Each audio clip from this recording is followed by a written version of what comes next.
sounds about right.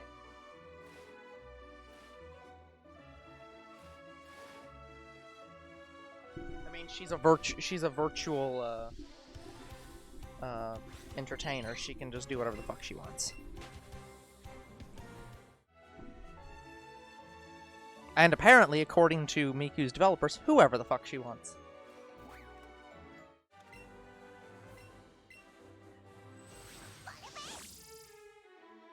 Because no story is canon, so anyone can do anything. The only game that actually had a story was Yeah. And then since then they just have them. Although that is an interesting workaround for Krypton for Krypton Future Media. Yeah. Because so let's be honest, Miku is anime. If Krypton Future Media had a set like Miku is this young or this old and all these characters are this old and they specifically this is this person's brother, this is this person's sister. There's going to be some community on the internet who doesn't give a shit and just says, we're going to get off on it anyways. It's just going to happen. But if you don't set rules and you just say, we're not going to ever set rules, because if we do, that would hamper people's creativity, everyone can get off on it and no one feels bad about it.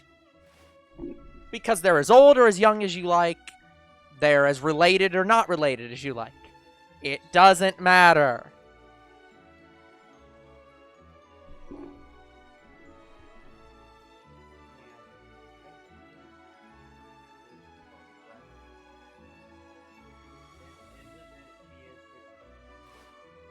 Sure, unless the song says she isn't. I mean, there's been some where she's been like, I feel like there's got to have been some where she's in like, you know, elegant nightgown wear from like a 30-something woman or something. And stuff like that. There's got to be songs that that depict her as being older. There are songs that have her like dressed a little skinny. Yeah, that's what I'm saying. So depending on the song and how they're wearing, it doesn't matter. Their age doesn't matter. They're virtual. They're as old or as young as you want them to be. Anyway, hello people, it's us, Two Bros Game. I'm your host, Younger Bro. I am your other host, Older Bro. And we're back Shiny hunting for Goldeen, where today I'm just going to try to avoid all the Pokemon as much as possible because it seems just letting them be spawned and respawn gives us better results. Again, I disagree, but regardless, that's what Younger Bro's doing. But the problem with the thing about the TBGN is I could stay in the overworld, but Yeah. on this route, for whatever reason, like the Pokemon will just not spawn while I'm in the overworld. Yeah, I would argue that saying anything worked wonders on the Dratini hunt is disingenuous at best. I'm just saying, switching But to waiting in the overworld got us better results. right, but my argument is you can't judge that.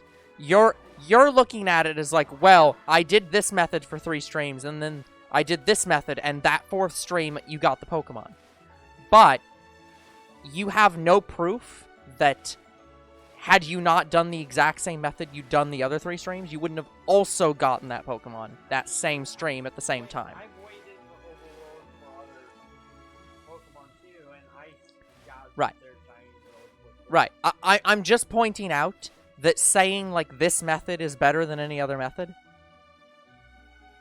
like, is No, better I than think deep. it's the Yeah. worst method. I Well, think yeah, this is but- the worst. Yes, but I'm just saying that I think saying we get better results doing this method is the same Okay, we is get faster results. yeah, but let me finish. I think saying that is the same thing as saying I'm more likely to catch the Pokemon if I press A repeatedly.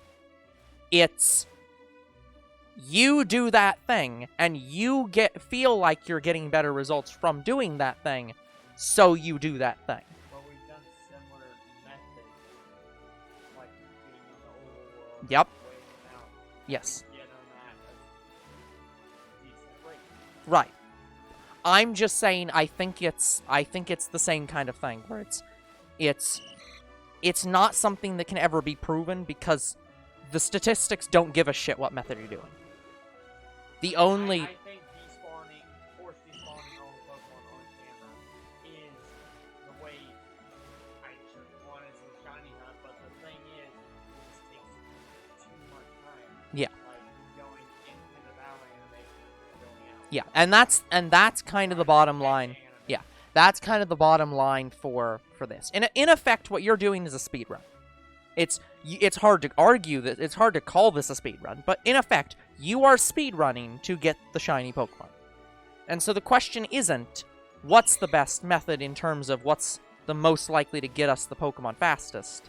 It's which animations are slower.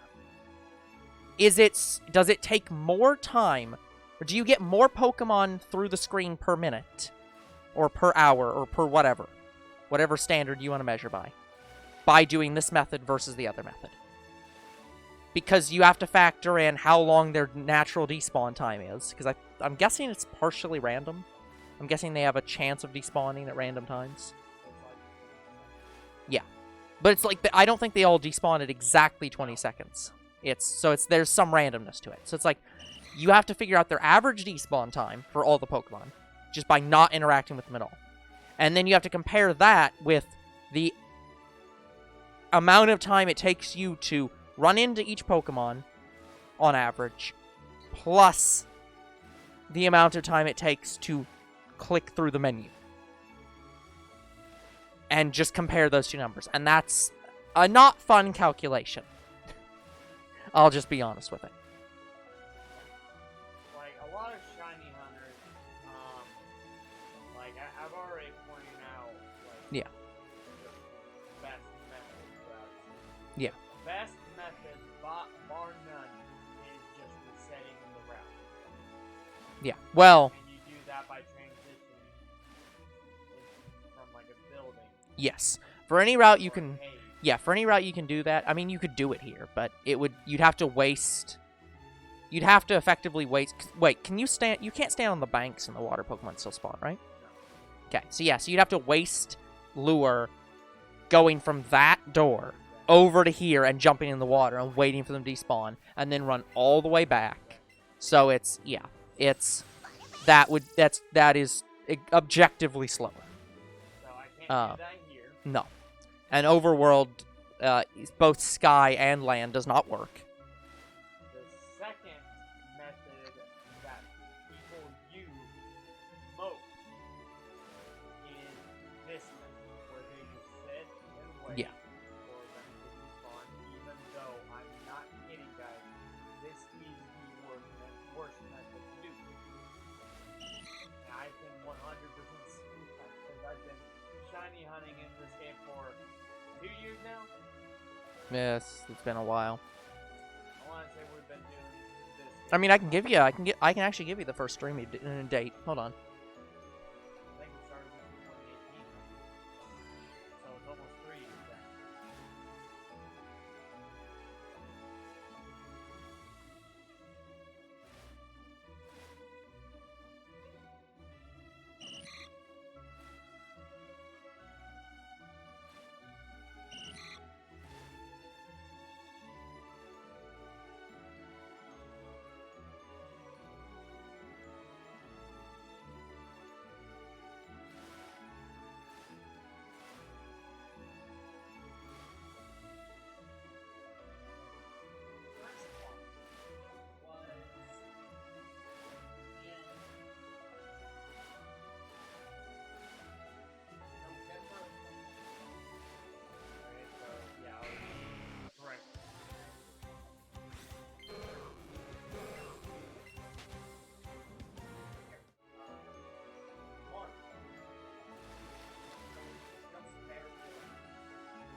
I've been shiny hunting in this game for about 2 years, and I can say that this is because this wastes so many lures, especially if you're trying to avoid the Pokemon. Right, but given the only two methods we actually have available to us are move around a little bit and let them naturally despawn, and run into every single one of them. In terms of lures, this one is the least wasting. So that's the thing. We don't have a zero lure method. That just doesn't exist for this. It's either we lose some lures or a lot of lures. Yes. Actually lose that much unless it takes a long time for the fun to like it would have to take you Yes. like Well, yeah. over a day.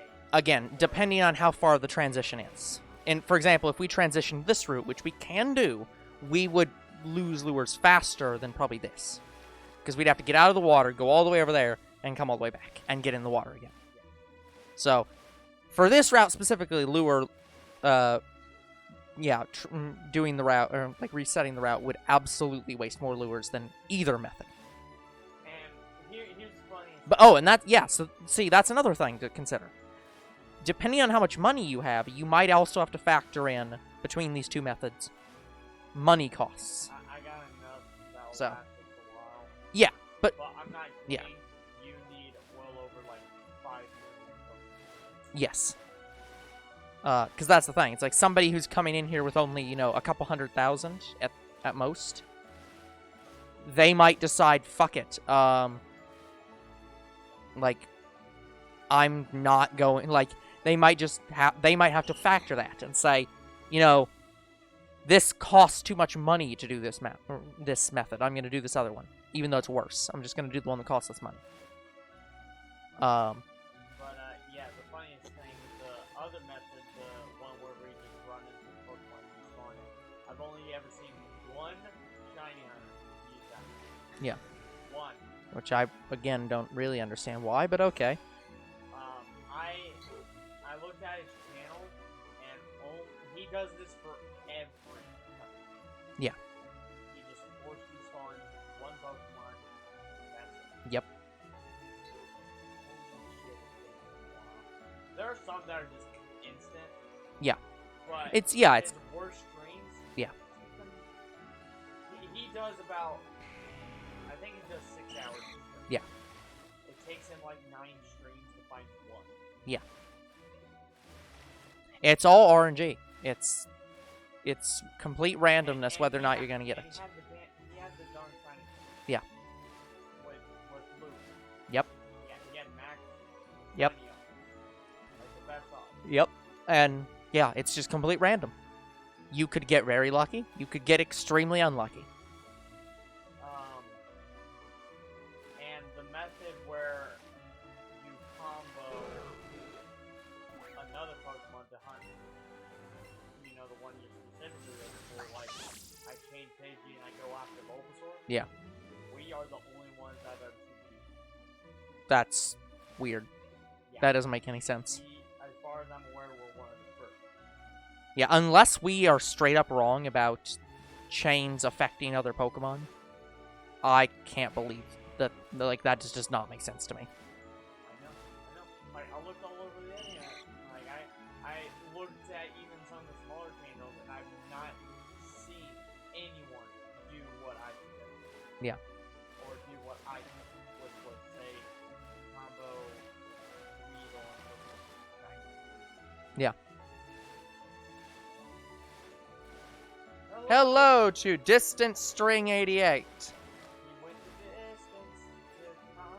No. He didn't went the distance. He's coming the distance. He is approaching from the distance. Or is he just No, he's a string. It's distant string. So he's approaching. He's approaching the string? No, the string is approaching. Although he is string number 88, so I don't know where the other 87 strings are.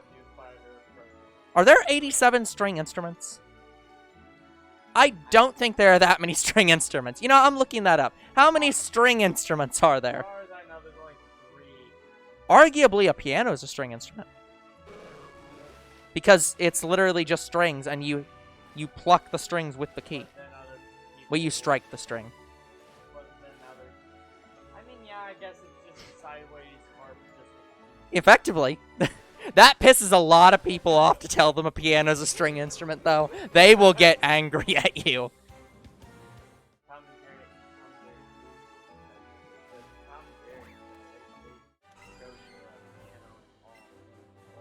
How many string instruments are there? Perfect.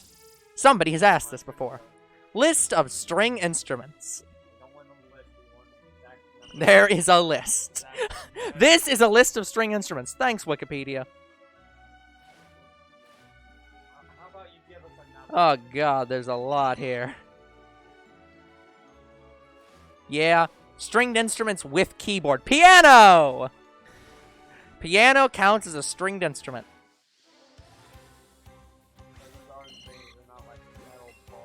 Oh, yeah, they are metal, but it doesn't matter. String does not necessarily mean it has to be made of string. It just has to be strung up. As in they're almost all wires. They're metal wires tensioned. And that's a string. I'm sure banjo's on there. It is. There's also banjo cellos. And electric banjos. What? Yeah. Yep. There's also apparently banjos without frets. And there's also a banjo cello and a banjolin, which is a banjo violin. And a bass banjo for some reason. What the fuck is a banjolette? Yeah, there's way over. Like, there's gotta be hundreds of stringed instruments.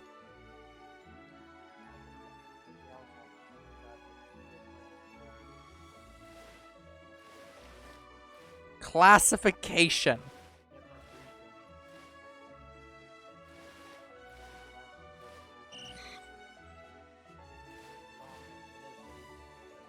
Oh, here we go. So there are simple and composite instruments. Pianos and harpsichords are first. They are simple. I'm looking for it. There are also chordophones, which I'm guessing are the second group. Oh no, chordophones are string instruments. Okay, got it. So a chordophone is the technical definition of a string instrument. There are 4 basic subcategories of string instruments. Zithers, lutes, lyres, and harps. Nope, I'm on Wikipedia. You've never heard of a zither? Oh, no. I have to show you a zither. Hold on. This is a zither. It's fucking weird. That's a zither. It looks like some weird harp, like violin. I don't even know how to describe this damn thing. It's like fucking weird. Yeah, it's really weird. They're very old stringed instruments. Yeah. Lutes are real, lyres are real, harps are real. Yeah, I don't think it's gonna give us an exact number. There are hundreds. It's just...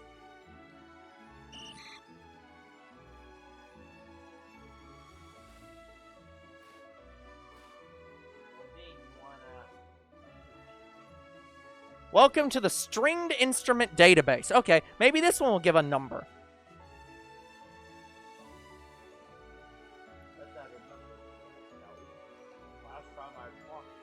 Different sections of the Wikipedia. No, there is not a number. This website only deals with acoustic instruments where the pitch can be changed instead of just open strings. This means no purely keyed instruments, such as the piano, and no zither-like or harp-like instruments. So this does not include piano stringed instruments, zithers, or harps. This is only lutes and lyres. That's it. Yes, and this site only includes those 2, and they have an entire database for them. And it's pretty long. Lyra.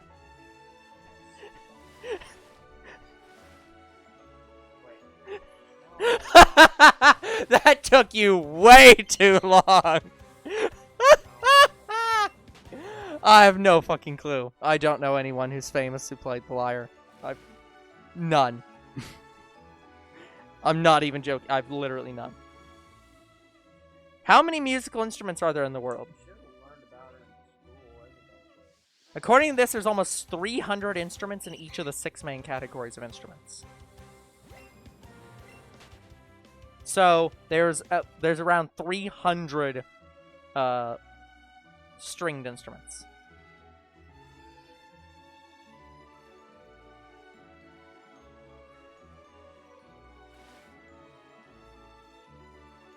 Oh, right, because they had electronic as a separate category.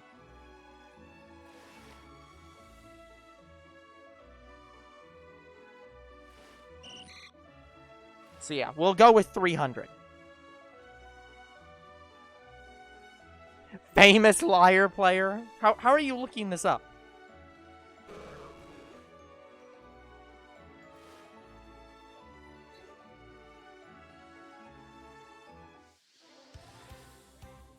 I just noticed. Did we say Loft King had followed us? I don't remember. Because I know we did it Marrow Man, but I didn't remember saying that Loft King had followed us. So if we didn't, thank you to Loft King for following us.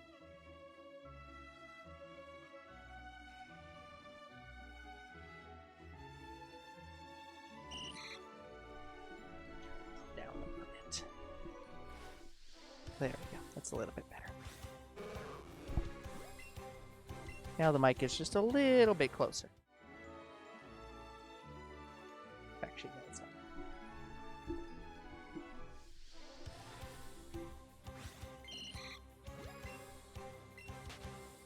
Like, can you give any more description of this woman?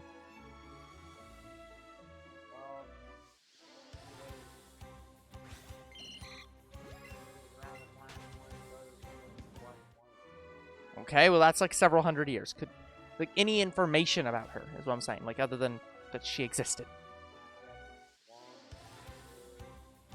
Okay, but you don't know, so you only know physical traits, nothing about the person. Okay.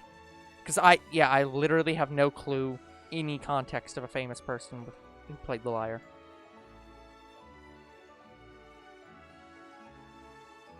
Which is why I'm like, any information, like, German, I don't know. Damn it, my fucking Joy-Con keeps disconnecting.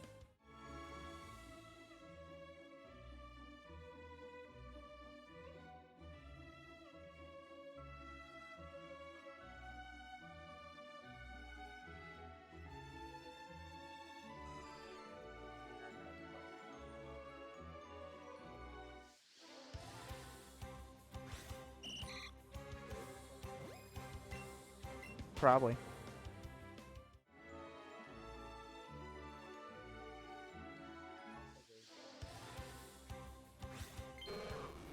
Yeah, I've got no context for this, none.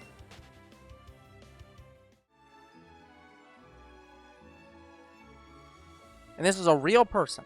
Like, this wasn't like some Greek like myth person or anything like that. Real human being. I think she was from like I don't think photos. I didn't think photos video. Okay. So famous 80s. Like, well, when did we start having color? Oh, we started having color in the 60s. So before 60s. So maybe like. Maybe I'll just do famous 1900s lyre player. Nope. Oh, yeah.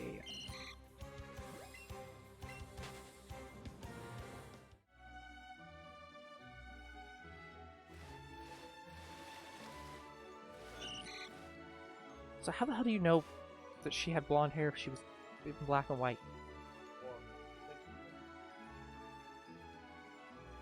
But Picture, I don't think the pictures were in black and white, but video were. I don't fucking know, okay? I don't goddamn remember. This is why I have so little context for what the fuck's going on. I'm just like, person with lyre. Okay, that's thousands of people. So I have no clue, and I have no idea how to even find this person out. Okay, let's ask this question instead. How did you come to know about this person? Okay, so this is a famous person in musical textbooks. Okay. History of the lyre.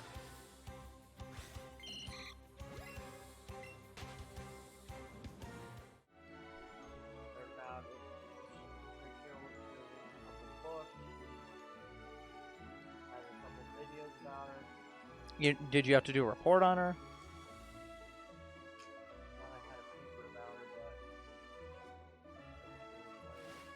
Okay. And we are, yeah, and again, we're certain that this is an American from the modern era. This is not... Okay, but it's from the modern era. This isn't somebody from the 1800s, the 1700s. We're certain this was from the 1950s-ish. Like, okay, yeah. I just know I remember watching a video about her, and it was all in black and white. Uh-huh. And according to my teacher, she was one of the only people that played the harp. Well, the lyre or the harp? Harp. Okay, harp's a different instrument. I said harp, not lyre. Okay.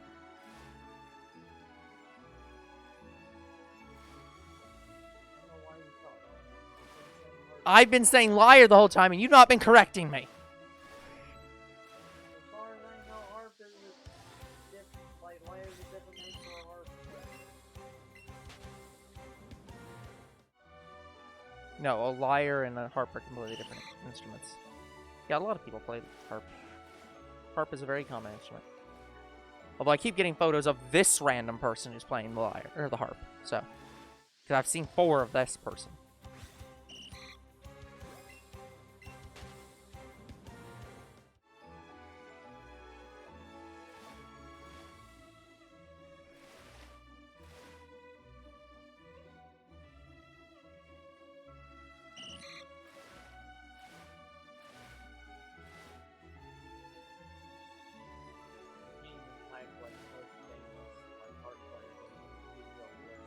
Yeah. Famous harp player, 1950s. Harmonica. No, harp.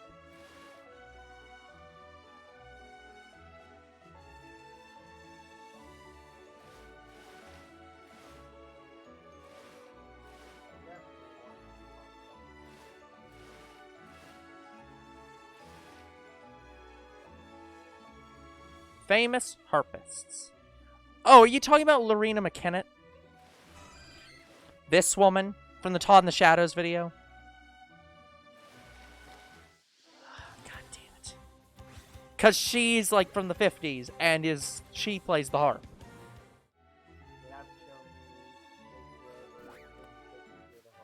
I'll see what I can do. Because, like, as soon as I typed in famous harp player in quotes, 1950s, famous harpist shows up, Lorena McKennitt. And I was like, right, Todd in the Shadows video. Lorena McKennitt, harp.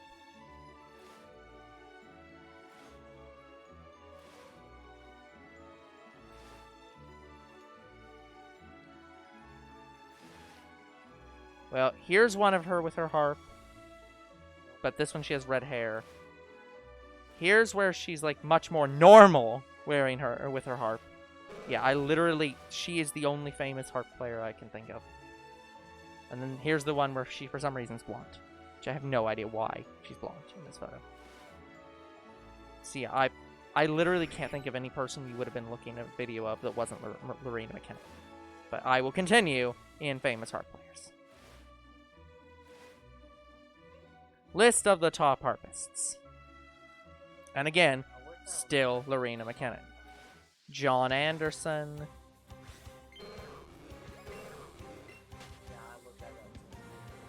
So none of these people. Not Joanna Newsom. Nope, I thought it was what?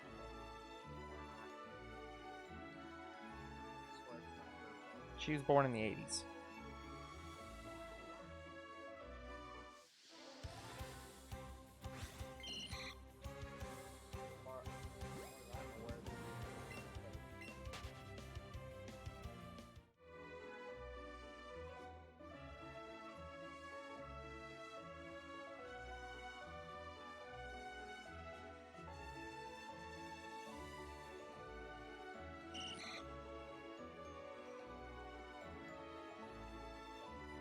Here's Nancy Allen, which is literally a black and white fucking photo.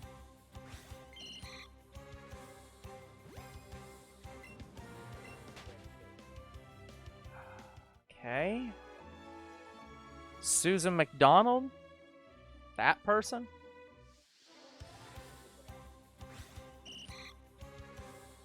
Susan McDonald, May 26, 1935, is an American-born classical harpist. Here is a photo of her with blonde hair.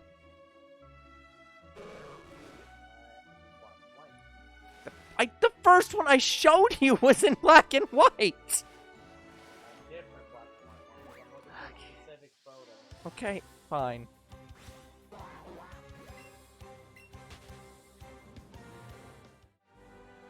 She also appears to still be alive. Or at least she isn't listed as being dead in Wikipedia.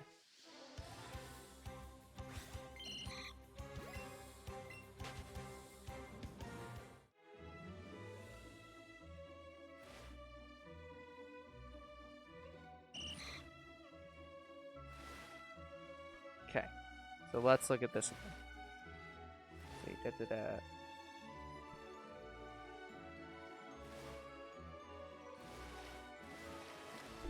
What the heck class were you taking that you would have watched this video? That does not answer, like, what, but what class was it, is what I'm saying. Okay, so you just had a music class, got it. Okay, so there's that. There's this photo. I'm assuming all these are the same person. That same photo again.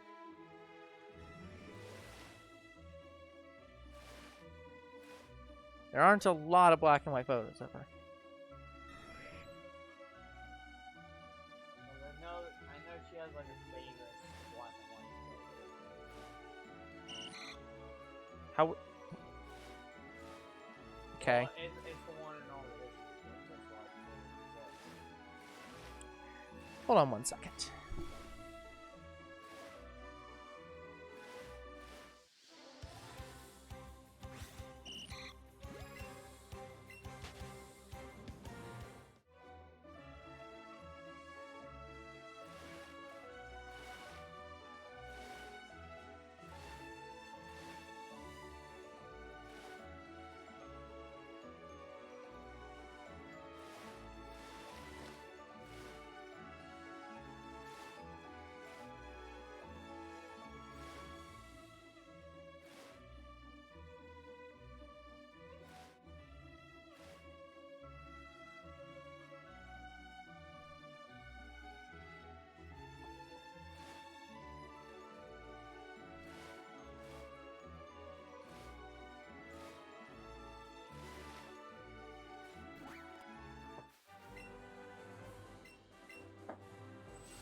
America is very self-focused. So, I say as an American in America right now. So let's just look up a book on famous American harpists.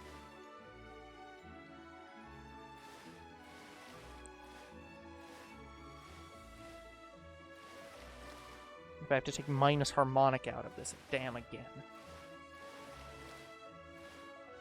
Yep, because apparently the fucking word harmonica keeps appearing. Also, they really screwed that one. Yeah. Well, yeah, I know.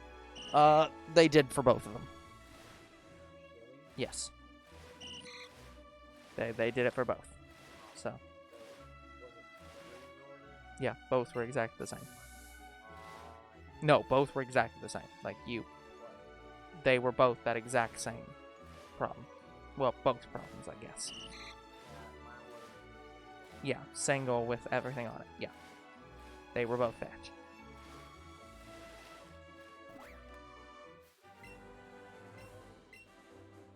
Yeah.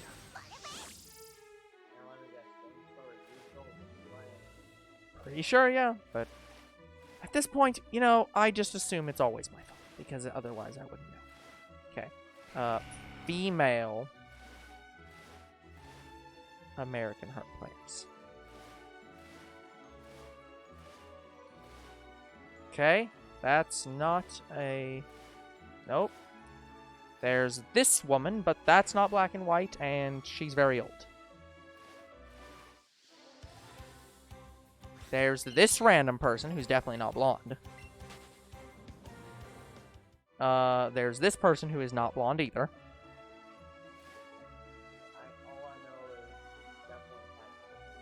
There's this person who's not white or blonde. Okay, there's this person.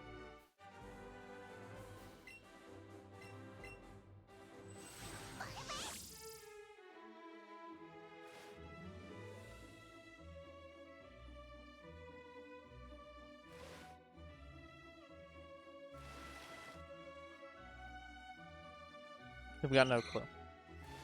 I don't even know. It's just a generic music class, so, like, I got no clue. I can't remember exactly how my previous started. Good sign.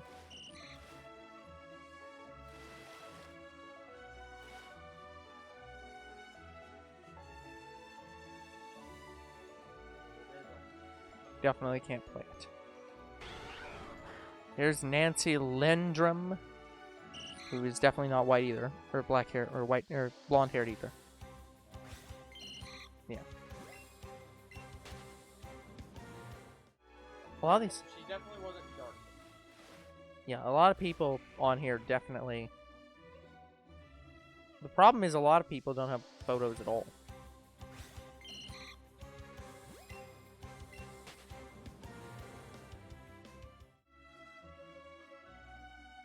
I swear if it turns out it's not even a harp, I'm just gonna fucking throw my...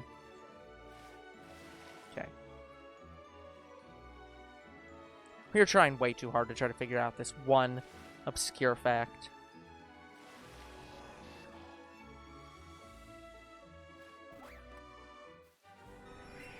Harp play...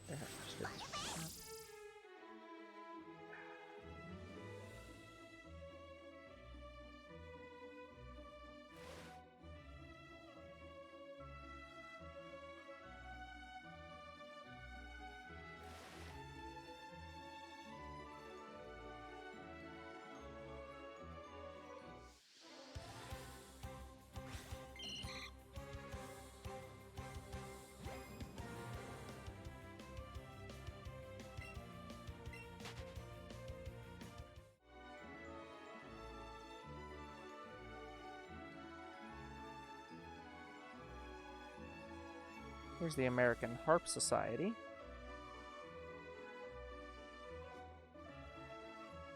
At this point, I'm just Googling people who died.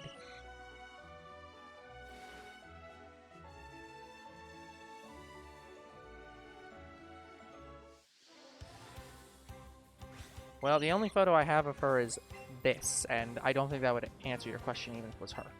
Because it's very much, she's old.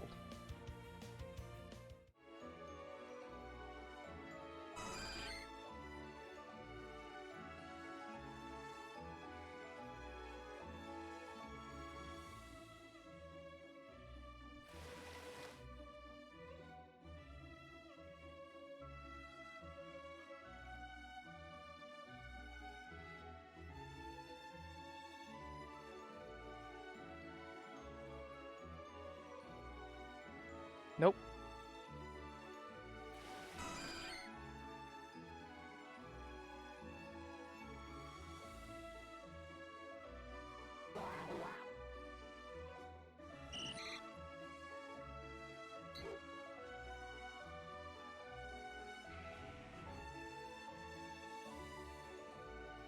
Wikipedia is a terrible source for these things because they don't get photos.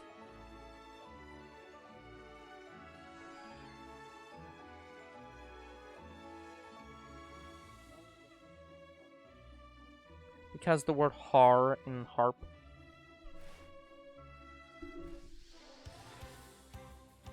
It's like similar enough. And it's like, no.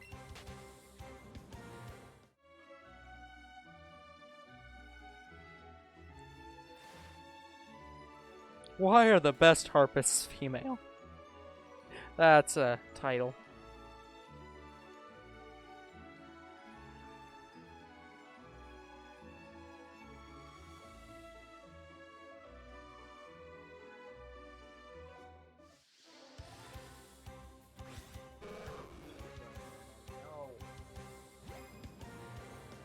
Yeah, got nothing.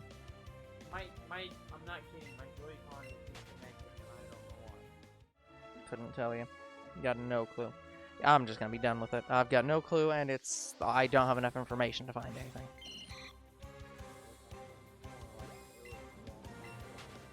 Yeah. So to answer the question, there is no famous harpist except for Lorena McKenna. And it's not Lorena McKenna.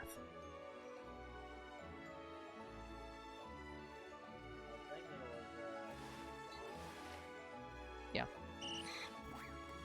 I'm just trying to figure out why you would have been learning about her. Whoever the hell she is. Like, it's like...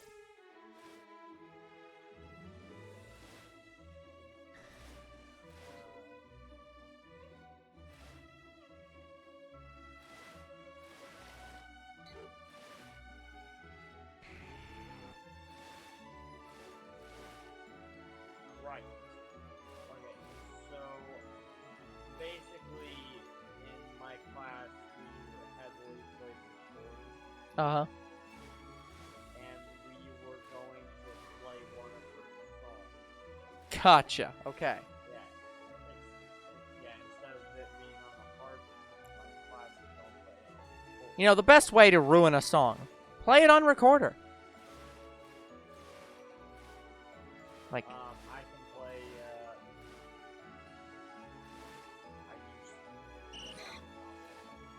if it's on a recorder, you can play it. Anyone can play recorder. well, I'm just saying, on my own, I figured out how to play a little bit of it. Uh-huh.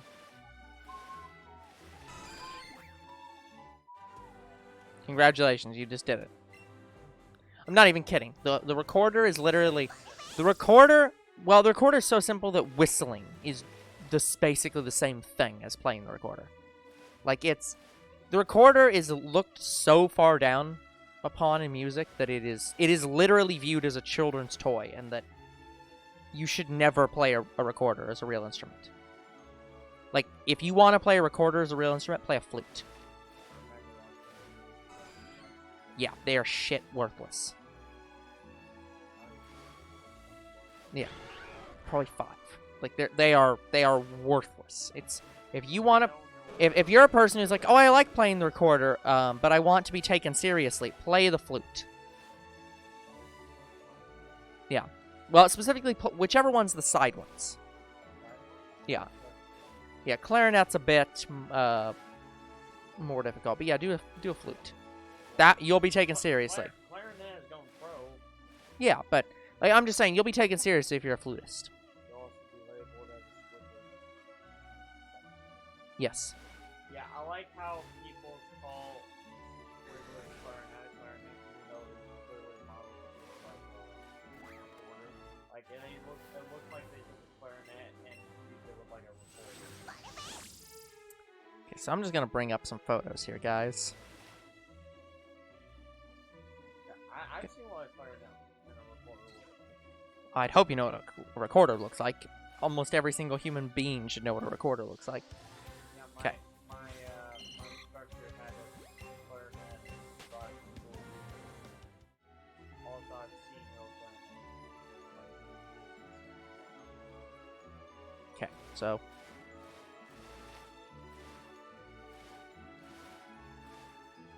But yeah, Squidward's clarinet is literally the head of the clarinet with the body of it.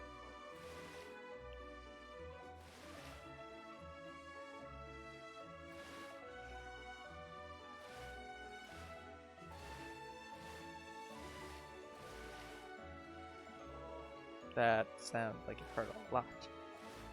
I mean,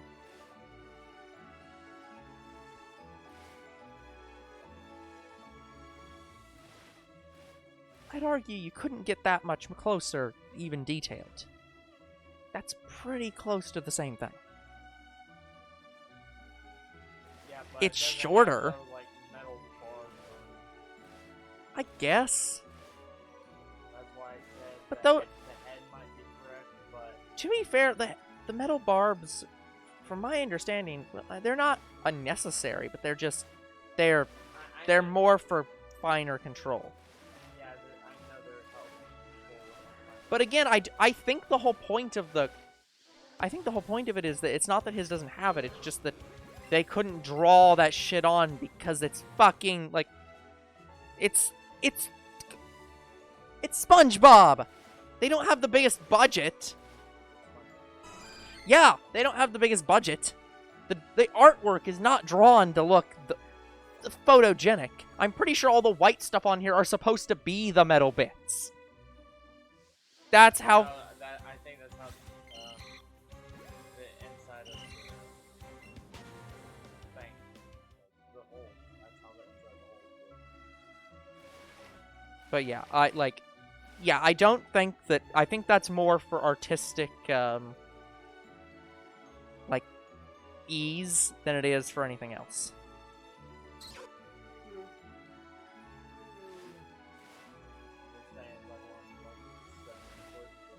Yes. And it is made that way so that the artist can easily draw it every time.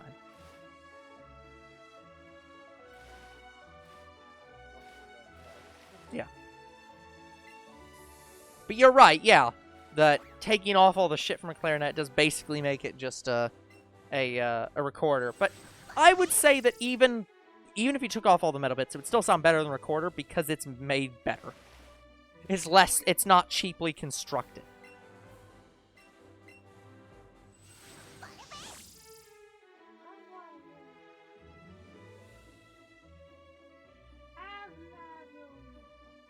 Affleck. That is a saxophone, not a clarinet. Yamaha.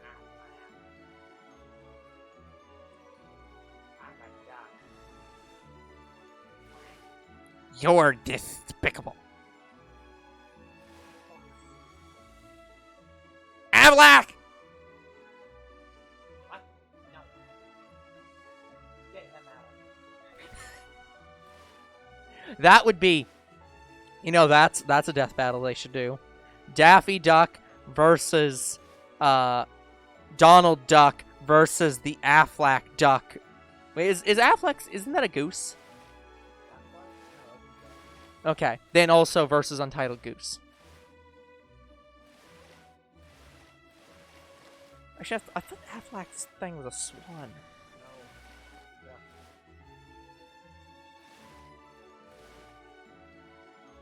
Didn't we have a thing for this where we typed in Affleck Duck and it was like Duck versus Swan?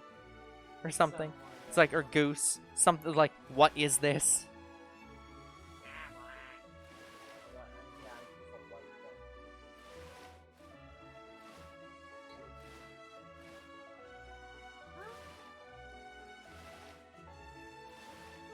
Yeah, that's definitely, yeah. Definitely a duck. No, wait, it's not a duck. It's Moonface, the barn owl. If you don't understand that reference, I am saddened. I am incredibly depressed. Like, I...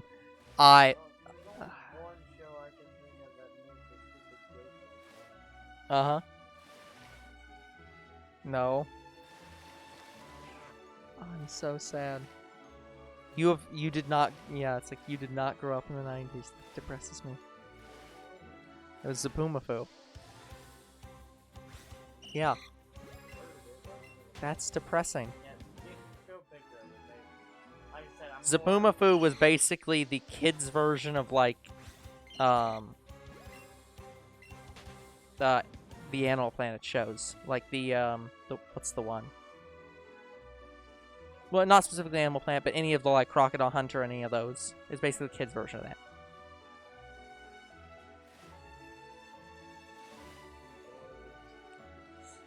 How? How much of Dora the Explorer is centered around the animals? Like, just because Swiper exists, it's an exploration show. It's fucking... That show is more Far Cry than it is Animal Planet. My God. Diego definitely. My God, oh my God, I'm so angry. I didn't think I could be made angry about that. I'm trying to find one that's an actual shot of the show and not one that's just a picture of their faces.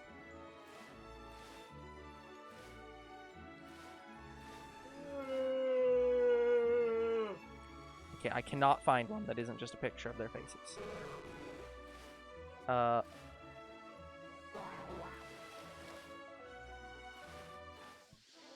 No. This was VHS. Here we go. Here's a picture of the show. So, it had the Kraft brothers and Zaboomafoo, the lemur.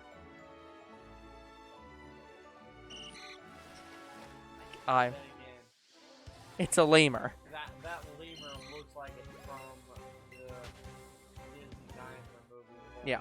Specifically, the entire plot of the show was that this lemur would show up, and then would, when it entered the place, it would become, like, a sentient talking lemur. Yeah, and then they did, like, talk to animal facts. Because, again, it was just the animal... It was just, like, Animal Adventures or something. Like, Crocodile Hunter or something, but for kids. So it was just animal facts. Yeah, I don't think I watched that. I think I watched the Crocodile Hunter. Yeah.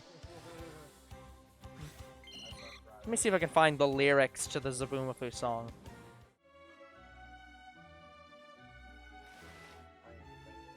Wait, they had a song? Yes, it was the title track.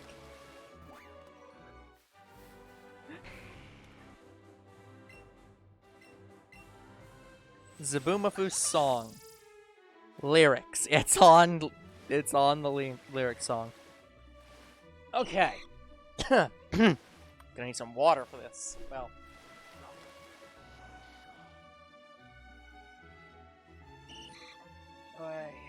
TV themes. While walking through the woods one day, Chris and Martin saw something strange. A little leaping lemur who liked to bounce and play. They followed their new bouncing friend, not knowing where this adventure would end. The animals were headed just around the bend. Where they going? I don't know. How do we get there? Come on, let's go! Me and you and Zaboomafoo. Come along and see what's new. We're doing the things that animals do. New animal friends to see. Animal Junction's the place to be. Yeah. Oh, that's the line that fucking got it. My God. No.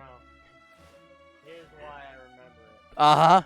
So I was flipping to the channel Uh-huh. and I heard that song from start Yep. to finish, saw what the show was, and then It was a good show. It was just Animal Planet for kids.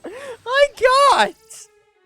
Fucking judgmental prick. I was just like so nope about the song.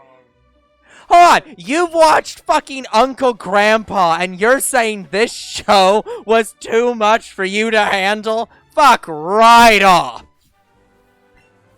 Like I said, You beat over the head with the show. Look, I've watched Uncle Grandpa. I will admit it's not the best show in the world. But No, it's not the best show. It is one of the worst shows. It is up there with Teletubbies bad. It should be fucking burned. Yeah, and both of them are just as intelligence destroying.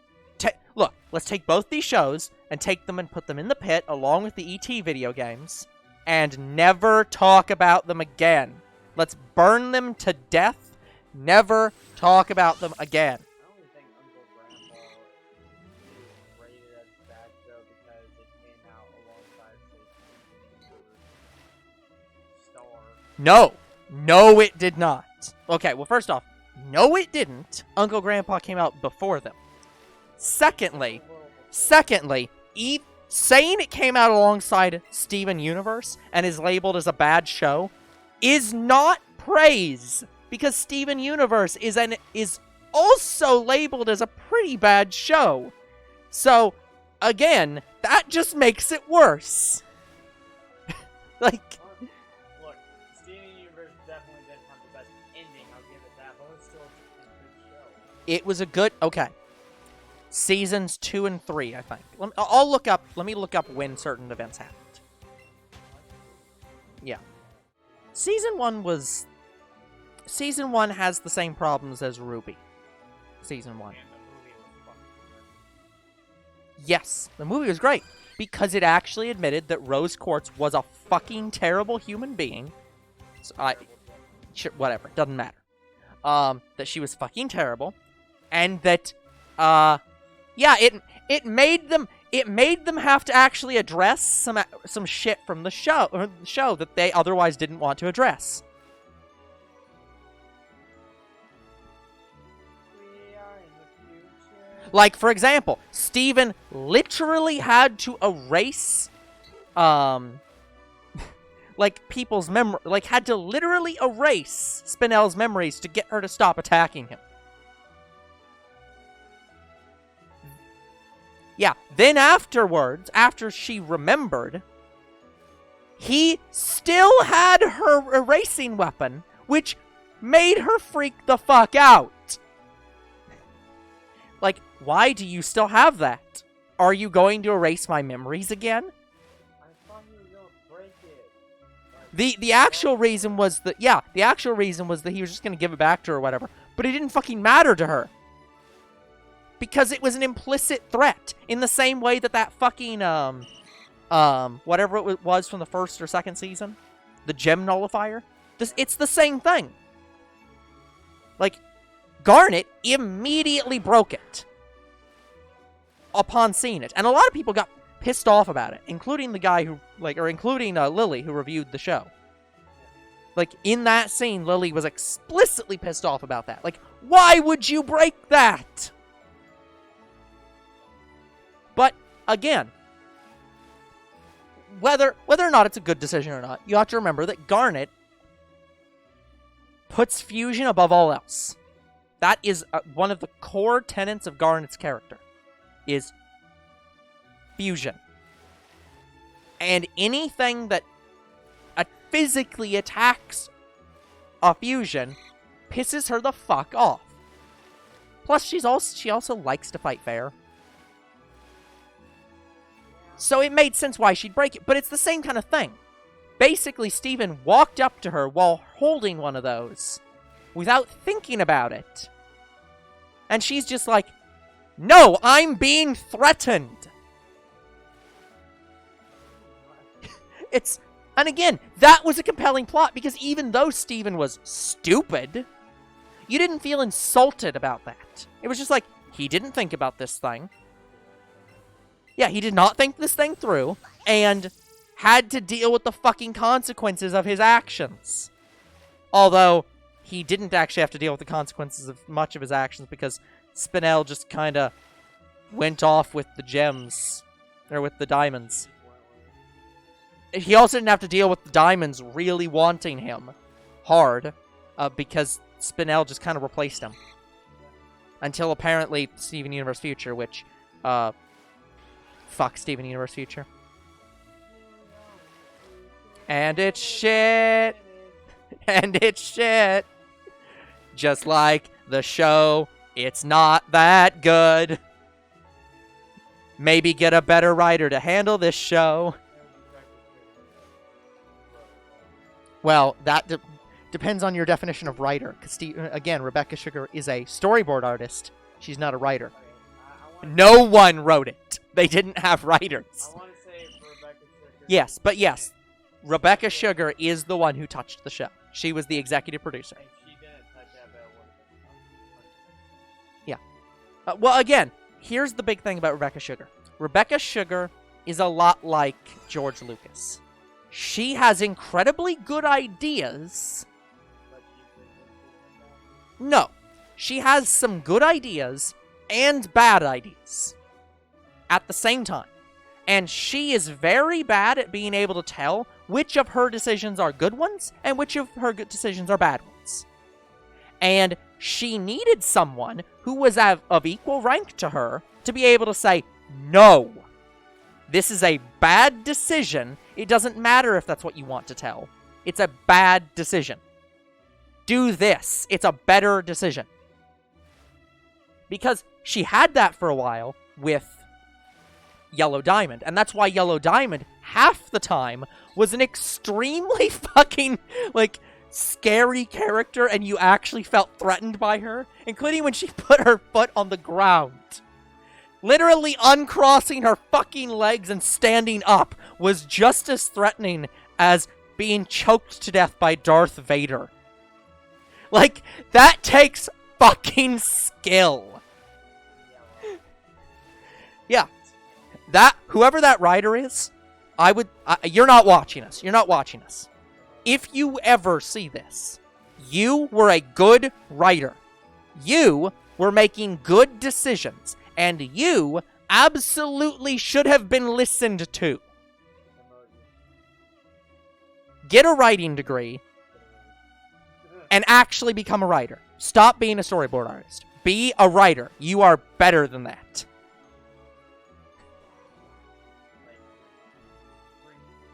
Now, let me go back to looking up Steven Universe.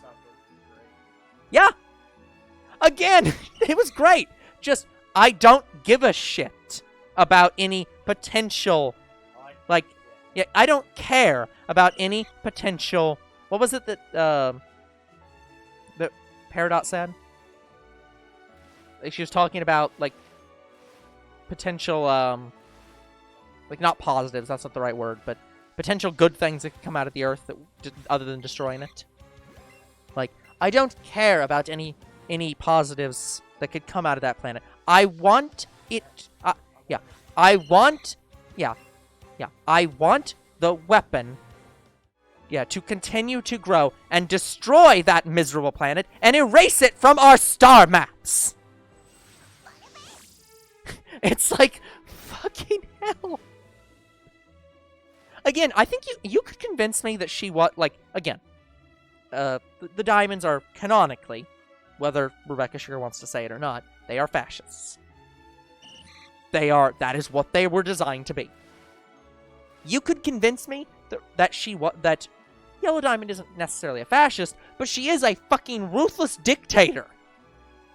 Either way, doesn't matter what you believe or want to believe, she was fucking intimidating as hell. Yeah, until she wasn't. Because Rebecca Sugar. And all those were Rebecca Sugar. Yeah, I like how... all the ones where she was where she was written as like a crying, like sad character, those were personally written by Rebecca Sugar. I like how they basically kind of took the thing from Transformers, where the Primes had one rule: never destroy a planet with life. So what if they try to defy that? Not exactly. I mean, I guess what do you mean by that? The Diamonds originally had a rule about not destroying a planet with life until they overridden that rule with bugs. No, they didn't. They absolutely didn't have that rule. No, never. They've canonically said they do not give a shit about any life on the planet. Ever. They care only for gem culture. They don't even give a shit about the gem culture. They only give a shit about the gem culture specifically that serves them. Any people who are different than them, they do not care about. Like, they very much have no cares for the sentient life. Again, before Rebecca Sugar meddled with it, they canonically destroyed the fucking life on the planet. Or on the planet Earth. Or attempted to. Just because they were sick and tired of this fucking rebellion and the fact that their sister died. They're just like, a diamond died? Fuck this planet. We don't care. Destroy it. Yeah, I'm saying before that, they were like, we probably shouldn't colonize on a planet. No. As far as I'm aware, that's never been said in any of the series. I thought the reason why Rose rebelled is because they were going No. their rules. No. Rose... Would you like the actual reason why? In the show, canonically? She was bored. Not even joking. That was canonically why she did it. She wanted... Literally, I can actually explain, like, the entirety of the situation of what happened. Rose Quartz was given the planet Earth by the Diamonds to govern over. It was her planet. After she complained because she didn't have any planets, which the Diamonds didn't give her because she was a whiny prick and wasn't ready. So they gave her the planet basically as a test. She ruled over the planet, but then fell in love with the life on the planet. And so she constructed this entire plot of becoming Rose Quartz because she wanted to play both sides of the spectrum. She wanted to both control the rebellion and control the people fighting against the rebellion. And then she gave up on that because she fell in love with... I don't even fucking remember what the whole plot was. She just literally was like, fuck it. I just want to stay around and fuck with guys. So I'm just going to give up being a diamond and become Rose Quartz permanently. And I'm not even joking with those words. She literally wanted to fuck the guys. Like, that was literally her whole plot. Was she took out... She had an entire rebellion because she thought the Earth life was really cool and wanted to have sex with the men.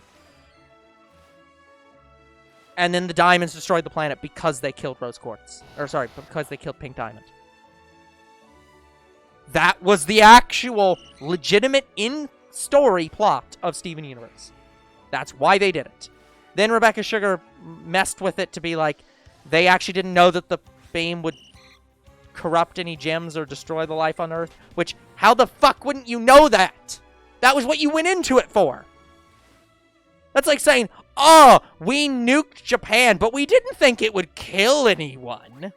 Like, you can't not know that. That's by definition. So yeah, as far as I'm aware, no, they have never had any, we will not kill the sentient life on planets. And it is pretty heavily hinted at that they have killed sentient life on planets before. Like, yeah. It's like, yeah, they do not care about sentient life. They are... Yeah. Again, I'm welcome to hearing other people say otherwise. I would like it to be backed up with some evidence, please. Yeah, I could have swore I heard that in the show. Mm-hmm. Yeah, not that I'm aware of. I could have swore that in the show they said that Rose specifically rebelled because they were going to destroy the sentient life on Earth. Like, they were If they did that, they did it in the final season when they were trying to retcon Rose. Because they made a lot of changes in the last season because they had realized they had no idea how to fix Rose Quartz. That was the reason why they randomly changed it from being Rose's zoo to the other Diamond Zoo. Because they were just like, we can't justify this. We have no idea how to justify this. So fuck it, we're just gonna say it was the other Diamonds.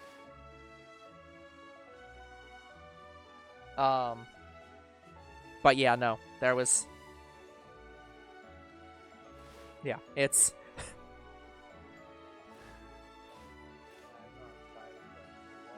Please do. Well, no, please don't. Please don't. It's not worth it. Well, I definitely, I do want I will own Steven Universe when somebody else writes it.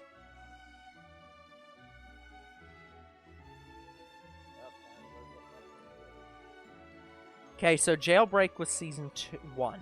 Season 2 was... I think Season 2 was the... Yeah, I think Season 2 was the Peridot. Yeah, I like how the whole series for Steven Universe is 7. Yeah. 7. Yeah, Season 2 was good. I think the whole series for Steven Universe is 50. Like, some of it was okay, but then...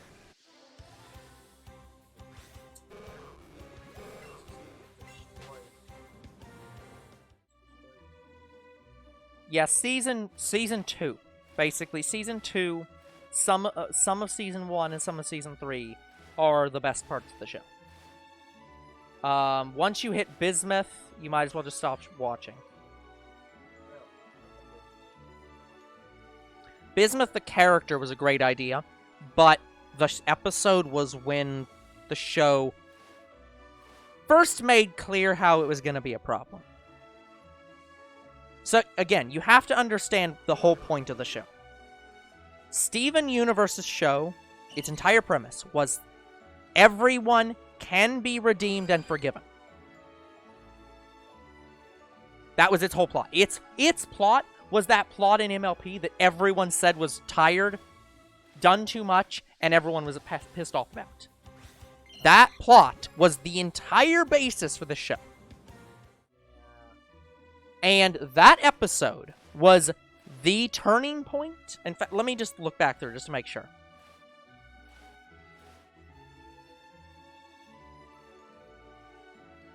Let me turn this the other way so I can read the whole description.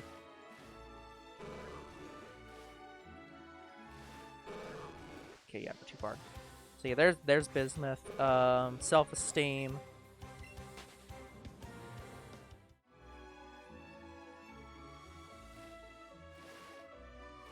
Yeah. Oh,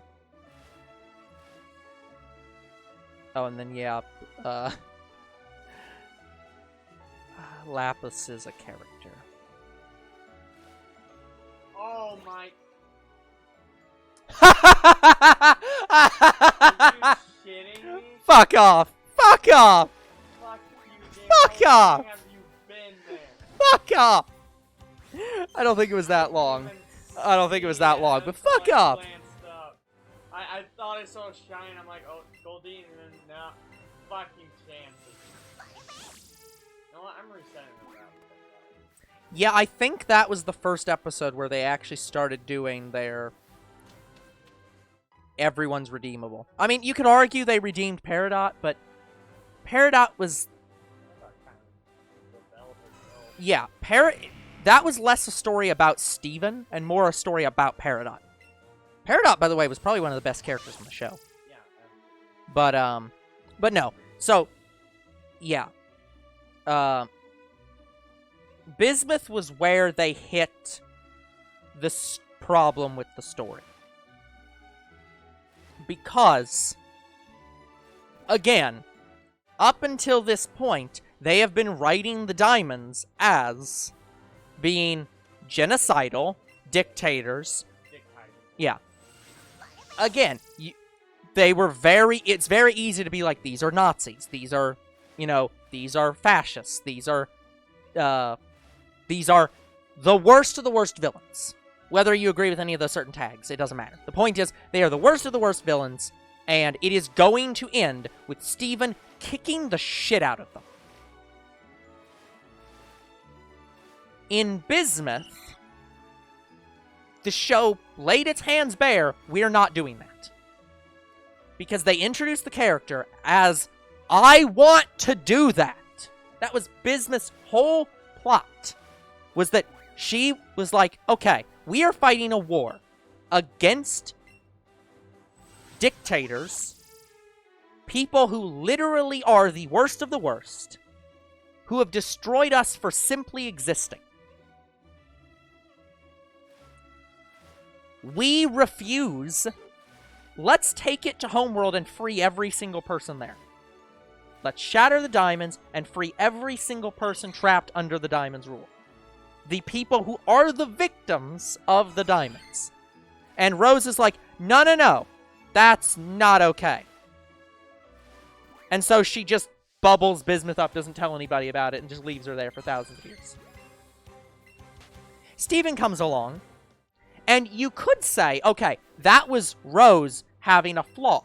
Her flaw is that she refuses to, you know, accept the war result being, we kill the diamonds.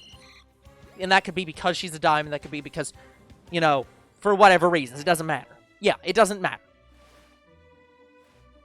Steven comes along and says, no, it is never acceptable to kill the diamonds, because that makes you just as bad as them. And no, it does not. Okay, again, let me make just the simplest argument. I will simplify the argument as much as possible to make it clear this argument does not hold water. If you were in the middle of World War II, and you had the ability to kill Hitler, would you say that killing Hitler is objectively terrible because that makes you just as bad as someone who committed genocide? No! And if you answer yes to that, you are wrong. That is not a question. You are categorically, ethically, religiously, every single way measurable wrong. Yeah, but it doesn't matter. The point is, yeah, you're in the middle of a war. The point is, though, saying it is objectively equivalent, like saying that there is no difference between murdering Hitler and murdering the Jews is wrong. That is objectively incorrect by every possible scale. I apologize to anyone who's leaving this channel because we're saying this.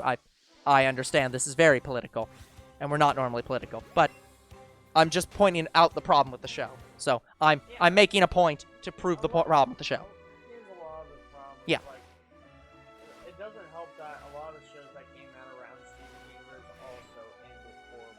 A lot of shows ended poorly because we're in an age where a lot of writers are fan fiction creators and don't understand that there's a difference between fan fiction and writing. But that's beside the point.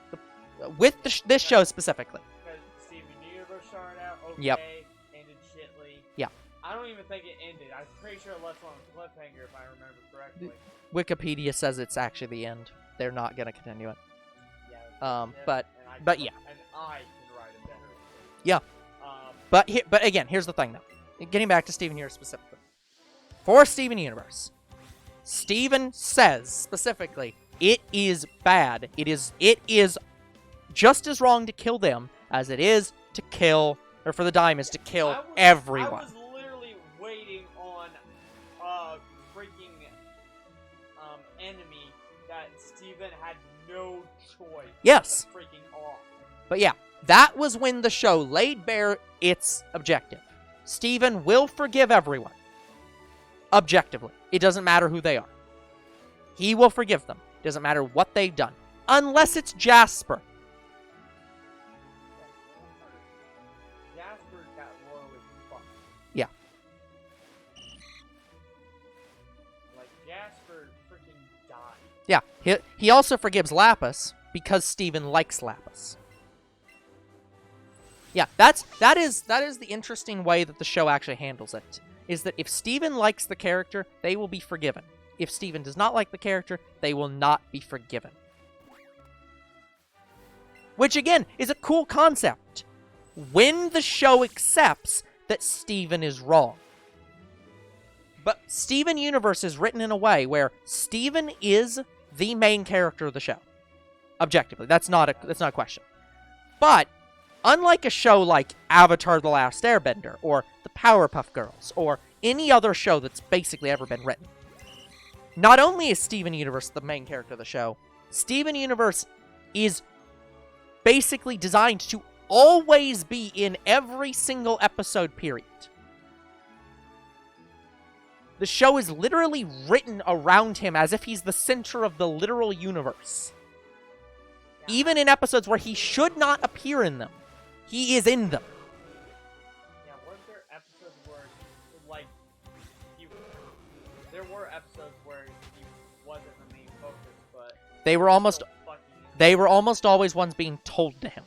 A story being told to him, or a fusion he's part of, or ones where he's Rose. Also, he used I did not. I should run it now. So, I will continue this conversation after the act. But yeah, like, going back to say talking about Star, Star, like, what's the talking about that one? Yeah, honestly, it would have been better ending if the world was separate. Again, I think, yeah. Here's the thing. I don't think Star ended. I'm gonna be straight honest. Star ended better than Steven Universe. As controversial as that may sound. I agree because Star actually had a fucking ending where Star, Steven Universe yeah. didn't. Star had a conclusion that was More satisfying. more satisfying, but was not good. Steven Universe had a conclusion that was non-concluding in Steven Universe Future, and for Steven Universe's actual ending, it literally had to retcon so much of the stuff that people liked from the show that it was not good. The other problem with Steven Universe is that it's always going to be Steven Universe is always going to be ruined by the fact that it was Steven bombed to hell. It went on, I think, recordably over 18 hiatuses. Like, it was insane.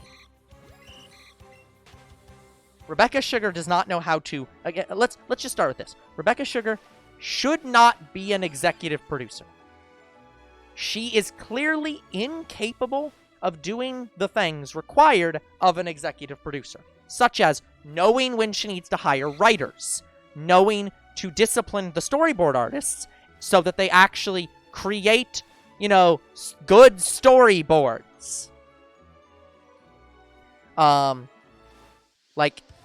also she's very bad at being able to know when something's racist, because, she literally does not seem to understand that having a drawing of a gym character that they thought up that was black-skinned, with the only description of her being can't read, might be a little bit racist. Wait, what? Oh, you didn't hear about that? Oh, no, there was a gem that they were designing. I'm gonna actually look this one up. There was a gem that they'd thought up. They didn't put her in, but I'm just gonna do concrete Steven. So, so Steven Universe released an art book. And the art book had this character. That's the character. The description for her is, her name is Concrete, bashful, super agile, but not as strong as she looks, has a wicked shoe collection, can't read. And nobody apparently decided to tell Rebecca Sugar that she put this in the art book. This was approved for the art book that was released to the public. Nobody apparently thought to tell Rebecca Sugar or any of the storyboard artists that came up with this that having a black woman who can't read as a character is objectively racist and they should not ever show that to anyone. Maybe. It doesn't fucking matter. It's just like, this is terrible. This is not okay. It's like people have tried to draw her well. It's like, that design is fine, whatever. This design is fine, whatever. I'm not arguing that the design is bad. But, yeah, just black woman can't read. Nope. No. She even has a divided gem. Or she's a triple fusion, but it looks like she has a divided gem. Yeah. So it's like, her concept is cool, except the part where you say she can't read. Like, yeah, Rebecca Sugar should have been fired. But it's like, because it was literally her job to vet what got into that art book, and she just missed it. It's like, how? How did you miss this? Let's be fair. In a day and age. Oh, this is a great line. Book, so concrete, holding book. Book is titled, Why Concrete is Racist. Page on book says, lol, I don't know. Fire everyone, though. Concrete's thoughts, damn, wish I could read. It's pretty good. But let's be fair, though, we're in a day and age where we don't think a lot. I mean, that's always been the case. Like, but that's not the point. The point isn't that some people overlooked this. It's the fact that Crewniverse, the Steven Universe crew, is a diverse cast. They have a lot of different people from a lot of different backgrounds, including African Americans, trans individuals, females, men. Anyone you could probably think of is probably on that crew somewhere. And no one saw this and said, that's racist. Let's not print that. No one. How? Yeah, exactly. That's the problem with it. It's not that it was thought of. It's not that somebody wrote it down. It's the fact that no one along the incredibly long chain of commands stopped and said, this should not be continued. Like, it just kept going. At least it didn't make it into the show, but just imagine if it made it into the show. What the hell would have happened there? Yeah. Also, concrete is not a gem. It is a rock. It's not even rock. It's a mixed aggregate, whatever the fuck. It's whatever. Yeah. To be fair, with my story that I'm gonna write, I'm basically retconning most of it. Yeah. Well, you kind of have to continue Steven Universe. But yeah, anyways, so... Yeah, with the story I'm writing, I don't know a lot of gyms that I can do because they've done a lot of them. Yes. Like in my original story, I had Spinels. Yeah. And then we had Spinel, I'm like, great, can't do that. Yeah. Because my gym world is gyms that basically people we've not seen. Sure. That we haven't seen. Gotcha. But yeah, So the diamonds were the easy part. The subjects. Yeah. I actually had. I mean, there's I was gonna say there's gem encyclopedias you can look up, but yeah, it's. I'm just saying there wasn't a lot. Because here's the thing: the planet that my characters are from is basically all the dark colored. Yeah. Like I had to look for very, very dark colored gems, and Spinels actually are really, really dark. Yeah. Yeah, topazes are normally dark, but they use those. The obsidian's not really a gem, but Steven Universe used it, so you can go with rocks and stuff. Yeah. You could just make them be rocks if you wanted to do that. Just the alternates are rocks. Since again, obsidian is apparently a thing, even though that's not a gem. Is that book technically? Because I don't. No. I don't think I will count the book. The book, I don't think I'll count any book. No. The book was concept art. Okay. Yeah. So, yes, you can absolutely use concrete. Like... Yeah, I'm not going to count the books. But no, yeah, it's... Anyways, yeah. But talking just about Star for a second, though. Star's problem was they didn't have a cohesive story. Steven didn't really fit all together.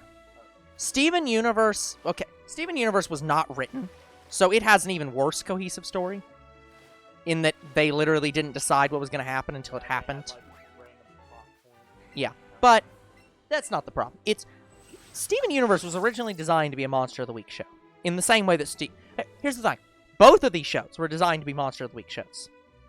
And when they were Monster of the Week shows, they were fun and interesting. Yes.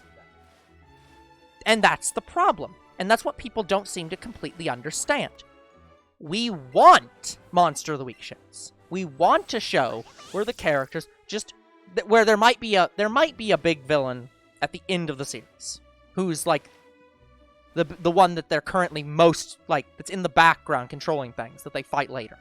But in general, it's just they fight this local small threat, and then they fight a different one, and fight a different one, and they have different stories based on the ones they're fighting.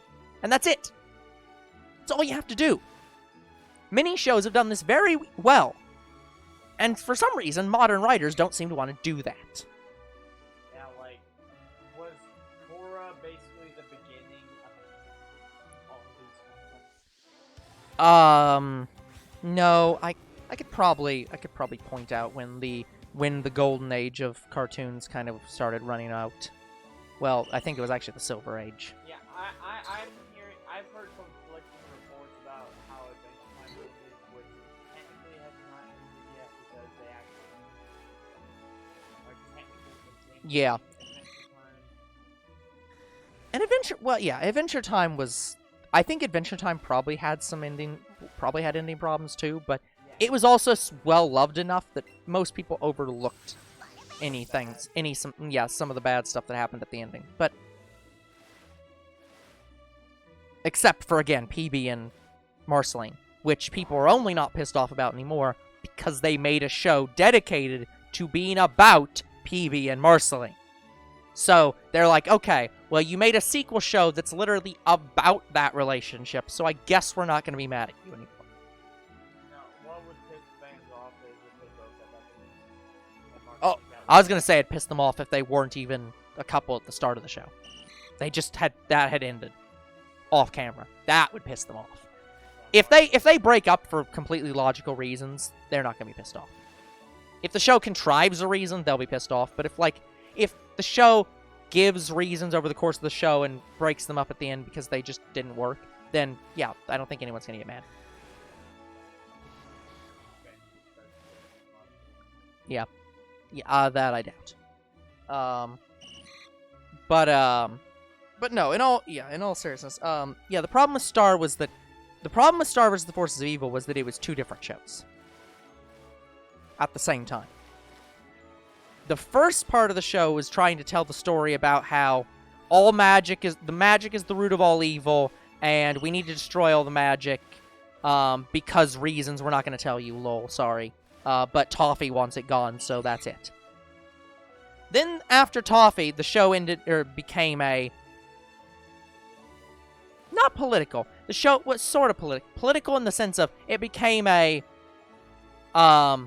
let's learn about the history of the world and learn that actually we're not the actual royalty, and that this monster family is actually the real royal family, and monsters are being oppressed, and we need to stop that.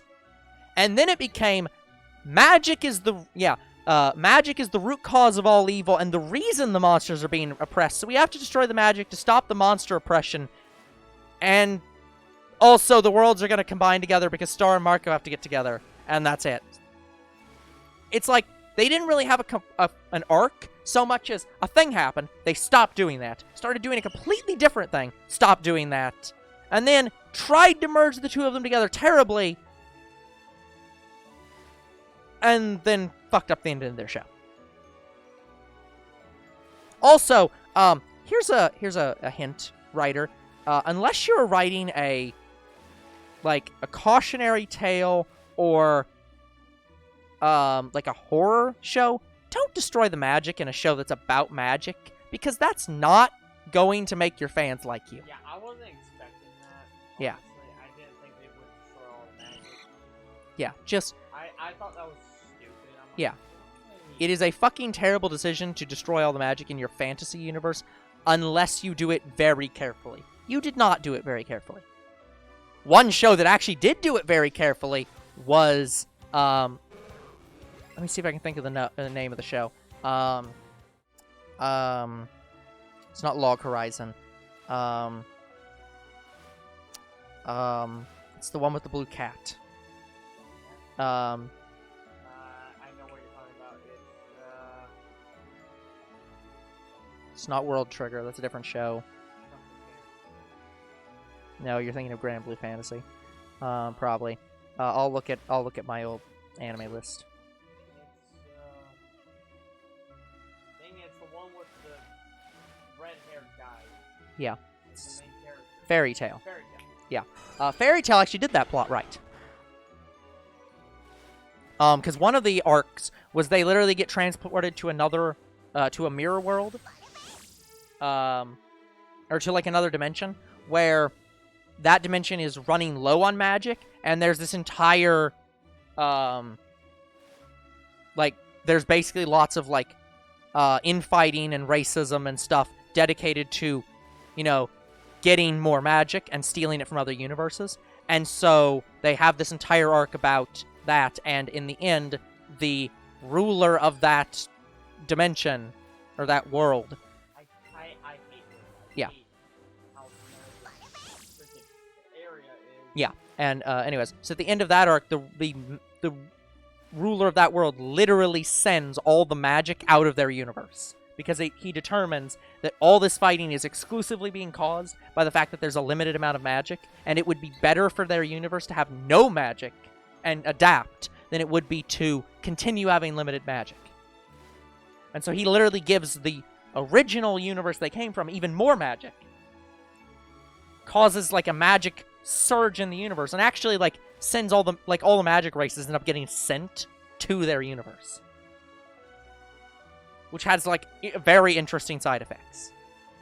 But that's how they did it well. It's because they had a big reason. They had a plot centered around the magic being the problem of the entire plot in that universe, and determining that it was a better plan to remove all the magic from that universe and send it somewhere else. They didn't destroy the magic, they just removed it from where it was to somewhere else. It also mirrors the plot of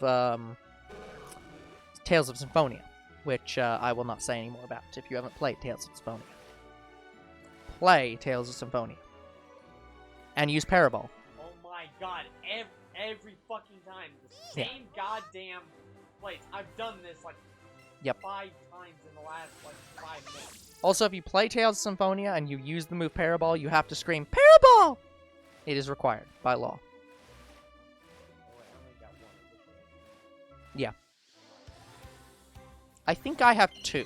Because I think I have Berseria on PC and Vesperia on not PC. But I can't remember. But, I know Cora ended immediately. Yeah. Like, Yeah, Cora... Cora's a lot. You just need to stop going towards that edge, because you just keep... I know that you're just trying to get around things, but, like, yeah, it's you just keep hitting that back area. Yeah.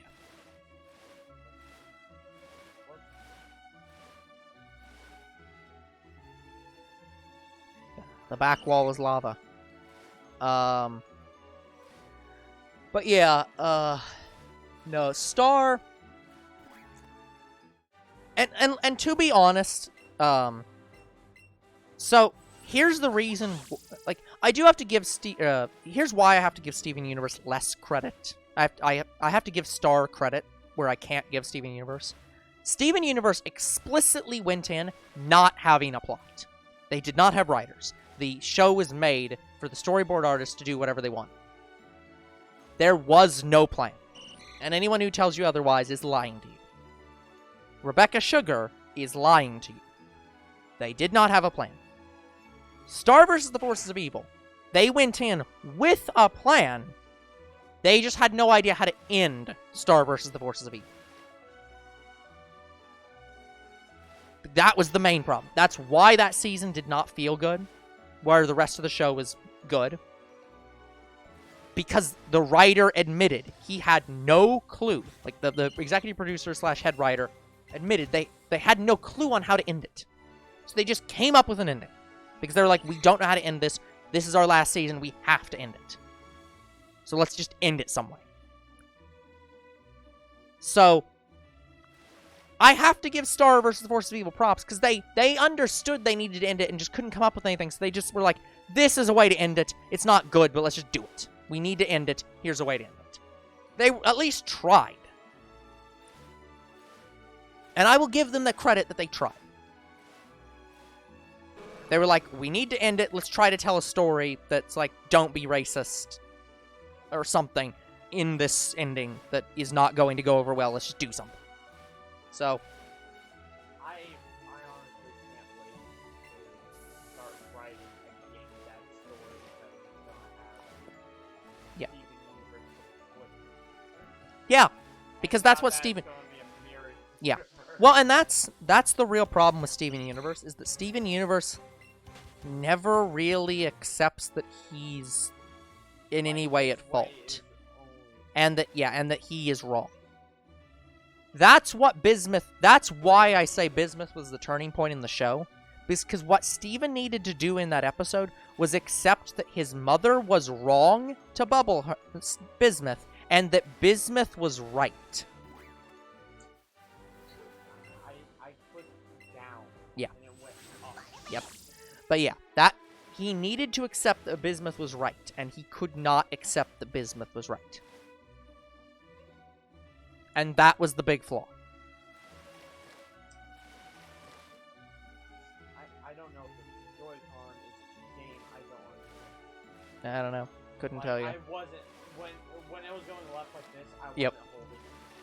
Like my thumb wasn't even on the analog stick. So I don't know what the fuck happened. But yeah, I am a big fan of the universe, and I think it deserves Yeah. it I- to be better and be yeah. better.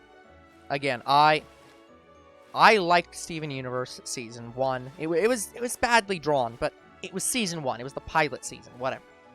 It was not that good, drawing wise, but the story was fine. I liked the story. Season 2 was good. Pre-Bismuth was good. Post-Bismuth, no. Yeah, and didn't you say you just stopped watching? Yeah, I could not get through Future. And knowing and having looked up some of what happened in Future, I did not need to watch Future. Because I know later on, the entire revelation of Future is Steven Universe needs help because he has PTSD or whatever. It's like, of fucking course he does! How did you not understand that from the first season? This season did not need to exist. The whole arc with him not getting with Connie did not need to exist. It's not even an arc, it's an episode. I thought that was stupid. I'm like, why? Yeah, Why that are episode... you going down this route? Because they You wanted... should understand. Because they wanted to isolate Steven from all people who could possibly care about him, to prove a point that he needed people to help him. I literally do not... I don't understand why. It made no fucking sense. Not that they didn't... Again, I didn't even see the show, but I know what... I guarantee I know what reason they gave in the show. Connie's going off to college, and Steven can't get with her because that would, you know... restrict her future, basically, in the best way I could even possibly word it. Like, Not really. You were only... You were I got... a little right, but not... Yeah, I got up to the point where he was going off to talk to her, and I just was like, I'm done. Because I didn't even have to watch the episode to know what they were going to do, even if I didn't know how they were going to do it. I was just like, nope. This is so fucking obvious what they're going to do, I can't. Yeah, and guys, I watched all of it. I watched all of it, and Yeah. I can say for 100% certainty that...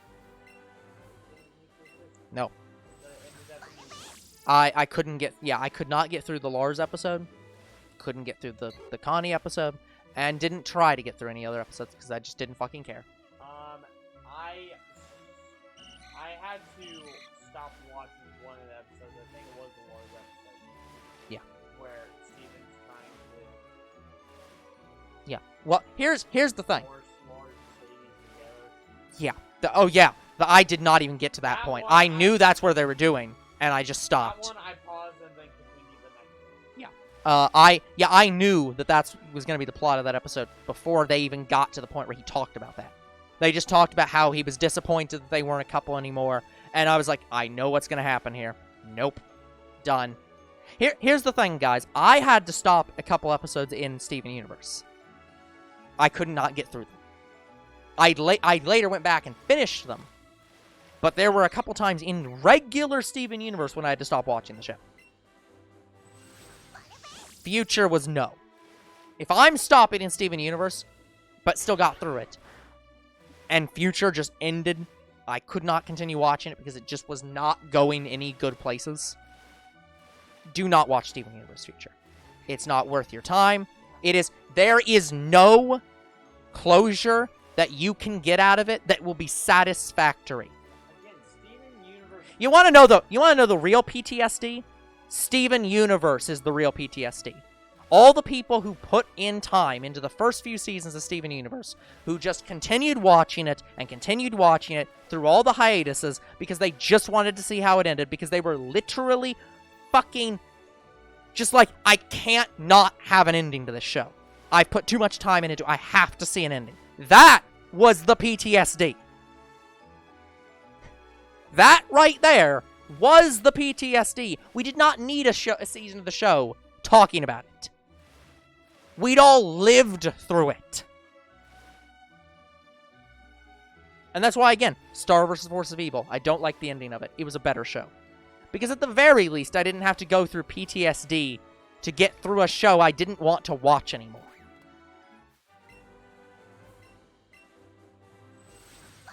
Yeah, like, for Steven Universe Future, well, not just Future, but the entire show. Yeah. Loved some of the ideas, loved the characters. Yeah. Yeah, here's the thing. A lot of the characters in the show were very well done. Or, sorry, they had very good ideas that were not very well done. Let me say it that way. Lapis was a great character who was not utilized well. Because, for example, do you want, like, okay, you watched all of Steven Universe. What impression did you get from Lapis from watching the show? Lapis was a very, very emotionally hurt character. Yeah, traumatic is the word you're probably thinking of. Yeah. Traumatic. Traumatic. Yeah, she had trauma. Yeah, she has been traumatized. Yeah. Basically, half of her life. I want to Yep. say half because Sure. we didn't know when she was. Sure, whatever. Yeah, so, fair enough. But yeah, she's been tortured, abused, Yep. all the above. Yep. For that Yeah. amount of time. And honestly, I want to say she is my favorite character. Yeah. Yeah. Like, I like her character that way. Yeah. Here's the problem with Lapis. That is exactly what the writers wanted to write Lapis as. Problem is, they kept writing her as an abuser. In most of the scenes where they try to write her being, a victim of abuse, Yeah, like emotionally distraught. yeah, they do a very good job at showing, like, she's had a lot of shit happen to her, but the problem is, the way they show that she's had a lot of shit happen to her is by abusing Jasper, by trapping him in malachite and trapping him at the bottom of the earth, or in the ocean. Then after that ends, and she reunites with Jasper for a little bit, during that one scene on the boat, she literally explains that she enjoyed trapping him and taking out all of her anger on her, or on her, because they're all females, whatever, on Jasper. Again, making her an abuser. And then they literally follow that up by Down, not up. They literally follow that up by getting her with Peridot, the fan favorite character,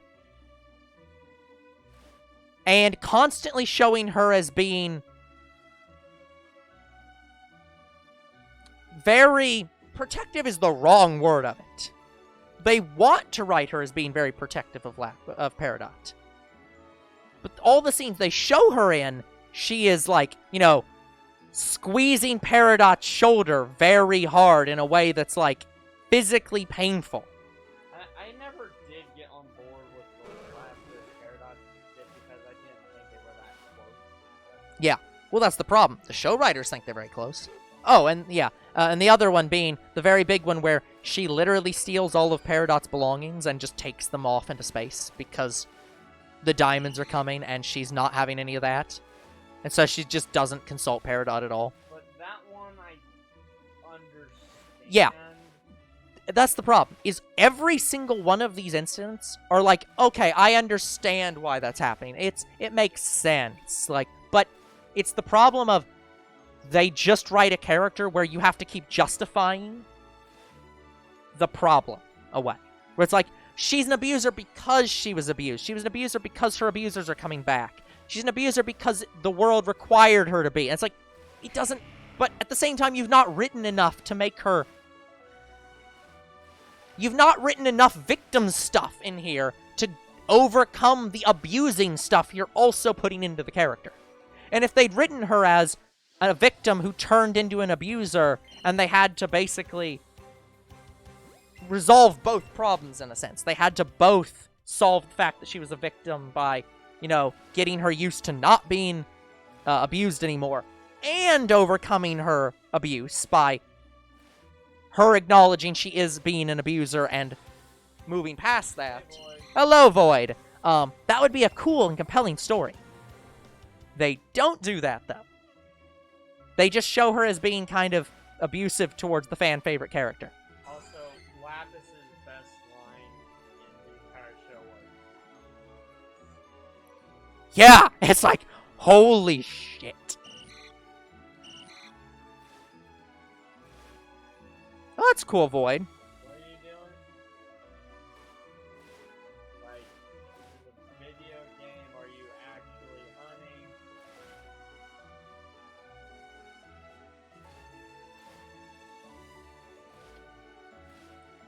Anyways, while he's answering that, but yeah, so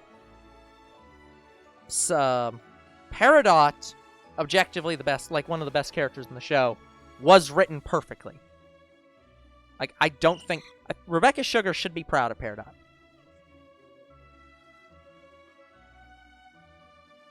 We're not talking about Misty? What? Yeah, I'm lost. I'm a bit confused as well.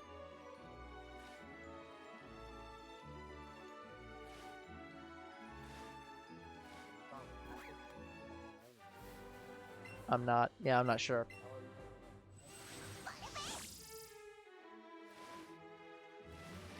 What? I'm very lost as well. I understand that... Void has shown up and confused the heck out of I us. understand that Misty doesn't take no shit, but... Yes, that is true. No, we were talking about Steven Universe. We're talking about Steven Universe. But no, Misty is Misty will not Misty will take no shit. Yeah. But no, Look, sometimes Void, we do talk about things that aren't Pokemon. especially during a 3-hour freaking stream where Yes. we're doing nothing but sitting here waiting for shiny shiny. Which did happen. We did find 8 shinies this time. Yeah. Chansey. Again. Yep. Very great. Like, again, I lost count after like 20. Yeah. But yeah, so, yeah, Peridot was written perfectly, and and Rebecca Sugar should feel proud about Peridot. She was written well.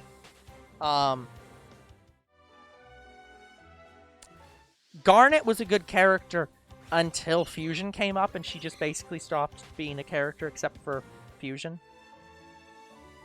There was all fusion related after that. Yes. What?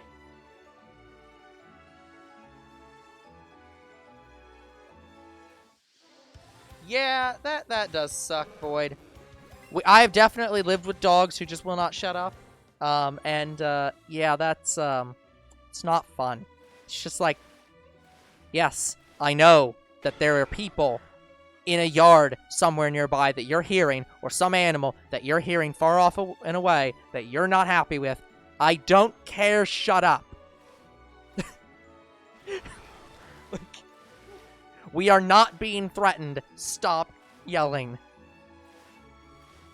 Shut up, dog! Look, Yeah. It's just the mailman. Oh Yeah. shit, he's back in heat. Yeah, our dog actually does do that occasionally. He will get very mad at neighbors' dogs or neighbors for being on He their... barked at me. Yeah, for, yeah. Oh, he's blind and deaf.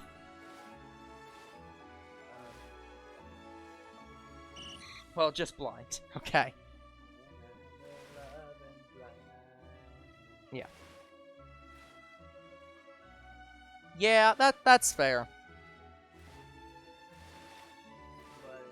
Blind dogs can't really tell when it's, very easily, when it's something that they should be worried about and when it's not. It's just like, it's a sound, I am mad. So yeah, that's fair. But yeah, anyways, so yeah. Yeah, I was actually generally surprised when I found out during the book. Yeah. Well, it made sense once they... I will say I'm not surprised after the fact. The she has multiple gems thing was like, okay, that makes sense. He doesn't listen. Well, I mean, he's a dog. Yeah, he's a dog. I don't cover my show. Yeah, stop yelling. No. Oh, yeah, there's another show that's fucked up. Scooby-Doo doesn't even know how to fucking end. Scooby-Doo is a Monster of the Week show. It's not supposed to end. I understand that, but... As many as they can. So, an infinite number. Like, Tom and Jerry's probably been around the same... Tom and Jerry's been around a long time. Years of, with Scooby-Doo. And Yep. I don't think they've been rebooted that much. Something like that. But, yeah. Bugs Bunny has been around for about as long, if not longer. Looney Tunes definitely have. Yes. Mickey has been around longer. And they've, yeah. I'm just saying, Scooby-Doo, like, I think Scooby-Doo is probably one of the highest, like, rebooted shows. They have a lot of different shows, yeah. Well, here's the real problem. The problem is that they only have so many monster designs, and they keep rebooting so that they can redo the episodes with those same monsters. Yep, then they have a few new, and then they reboot and use some of the old designs and new designs, and they reboot, and they just keep doing that forever. Yeah, one of the only reboots I liked was the one where Shaggy and Velma got together. It was an interesting couple. Yeah, It was just like, that- what? Okay, sure. Yeah, when they got together, I'm like, wait, fucking what? Wait, what? Okay. Okay, I'm Well, fine with it. we'll go with this. And I was fine with it. Yeah, I was like, that version of Velma and that version of Shaggy, I'm like, okay. I'm Yeah. fine with that. You know what? This is not wrong. In this universe where Shaggy is not a stoner. Because that's basically his character in half the iterations. And this one's just like, no. Nope, not really. He's actually kind of competent. I even liked the newest Scooby-Doo movie that came out. Yeah. That was basically, it was a combination between Scooby-Doo and Wacky Races. I'm like, What? yeah, there was a lot of wacky racing characters in that movie. Alright. Yeah, they had the caveman, they had Big Dastard. What? Yeah. So it was just Cartoon Network crossover, basically? Like, what the... What? I mean, I'm pretty sure, like, Scooby-Doo was the wacky race. Maybe, I don't know. Dick Dastardly here from Boomerang! But yeah. Who, by the way, who was the counterpart, the, like, good character alongside Dick Dastardly? Because Dick Dastardly's clearly, like, the villain from something. It's like, what the hell was the hero's name?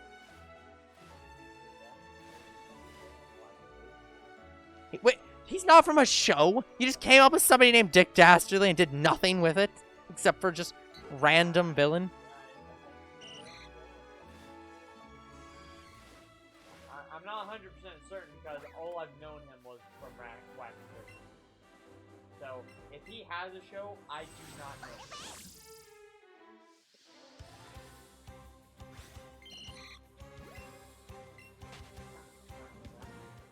He apparently appeared in most like a lot of series. First, and most famous was Wacky Racist, though. Wacky Racist. Yes, Wacky Racist, clearly. He also was originally voiced by the guy who voiced Gargamel. Yes. Yeah. And later he was voiced by Rob Paulson.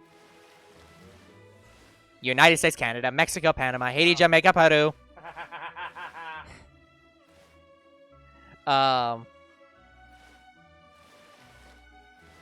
And then Jim Cummings. New Tigger voice.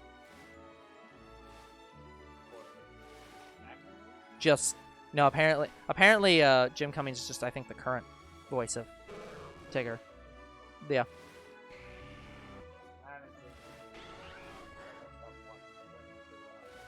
Yeah. Oh, Double Drat is from him? Yeah. See, I know that from other people, but I didn't actually know what it was from. Just Double Drat. Yeah.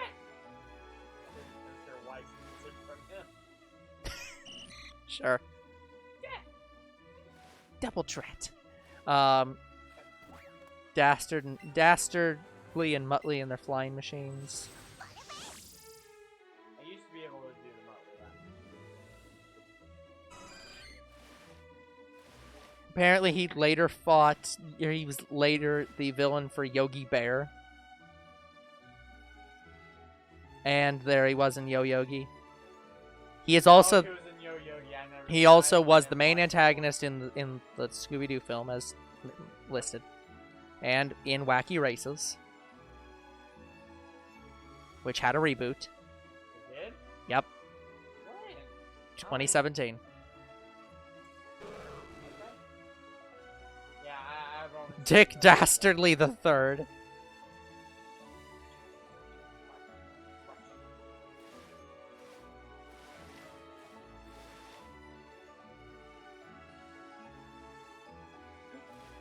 What the hell are we even looking up? This was not my childhood, I will acknowledge. Yeah, Wacky Races was little different. I watched Boomerang. Yeah, I watched Cartoon Network heavily. And didn't watch Boomerang because we never had it. Because that cost extra money. Yeah, what other shows like ended poorly besides Stark? And a little bit. No. That's a good question. I mean, I'd argue that Uncle Grandpa ended poorly because it started poorly and was poor the whole time. But let's look up Uncle Grandpa. Yeah, it's very dead. They're not bringing that back. Yeah, Uncle Grandpa was definitely... Cartoons that ended poorly.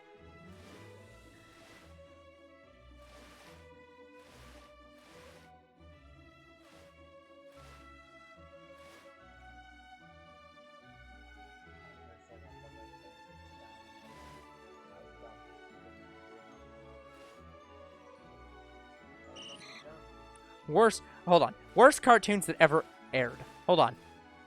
Worst ever aired. Let's start with this. And then we'll get to other things.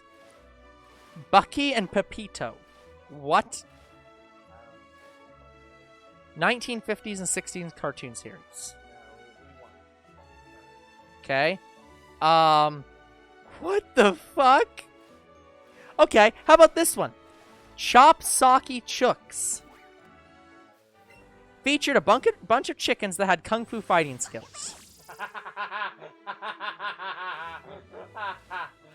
This is what it looked like.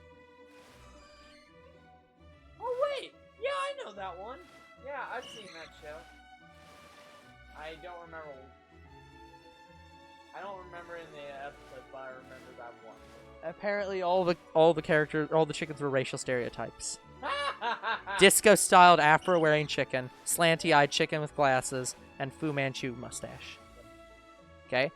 Clutch Cargo from 59, so we'll ignore that one. Annoying Orange! Yeah? Oh, and Ninja No, this is just bad shows. This is just talking about bad shows, period. Annoying Orange. Yes. It was about as successful as you'd expect it to be. Like, I did watch Orange. Oh, this is gonna piss you off. Hold on. So first off, Alan Gregory. What? This was the show. No clue. I have no clue either. 7-year-old kid. 1-star rating. It was on Fox, apparently. Here's the next one on the list. Wacky Races.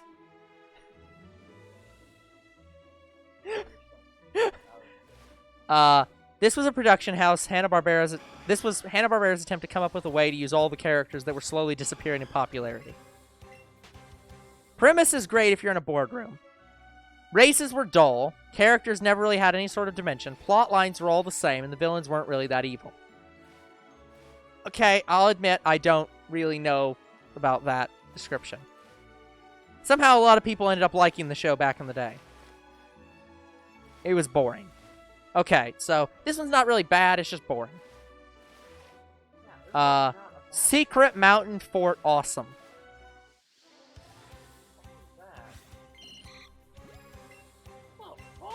Yeah, I don't know either. I don't know. The Nut Shack. I've heard of it. It looked like that. Never watched it, but The animation's the best part of the show. 12-ounce mouse. Or 12 Oz mouse, I think. Because I think yeah. nope. I don't know. Problem Solvers. Really? This show is so awful that even IMDb called it the worst cartoon ever created. Let me see. I want to make sure I know. Oh, wrong one. Its pilot episode got a impressively bad 2,000 dislikes within its first week.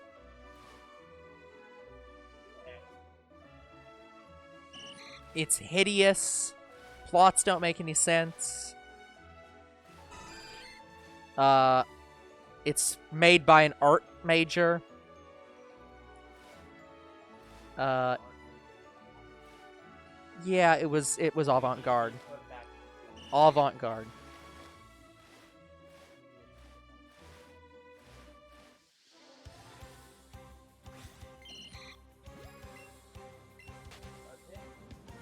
Okay, so here's the next one. 10 long-running shows that never got to end their series. Or their story. Avatar is number 10. Not Korra. Avatar, the original. Only the comics remember the princess. His wife. Wait. Yes. The fire... No, if he's the lord, she'd be the lady. Or the lordess. What is the female of lord? Let's just call her Lord, L-O-R-D-E. But yeah, the fire lady, Ursa.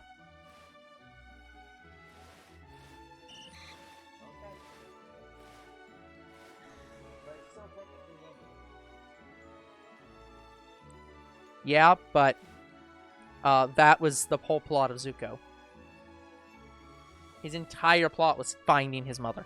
Oh, yeah. And then they just never did it. Yeah, okay, so his arc. Yeah, his arc never finished. So that's pretty weak, I will admit. Scooby-Doo. Even a movie years later didn't capture the 13th ghost. The show is The 13 Ghosts of Scooby-Doo. Unleashed 13 evil ghosts onto the world and had to recapture them. I don't think I saw that one. When did you hear that? No, I didn't see that one. Yeah, it looks like an old one. Yeah. One. No, I never. It only had 12. Yeah, never saw that one. Oh, it's fucking great. So, they only captured 12 ghosts in the show. A follow-up film, Scooby-Doo and the Curse of the 13th Ghost, was made to address this years later. It technically still ends with the 13th ghost uncaptured. So it still didn't end the show. Okay, it's now been 2 hours 15 minutes, but I went a little bit longer because the first one was so long. So we'll run the second ad. That's Scooby-Doo.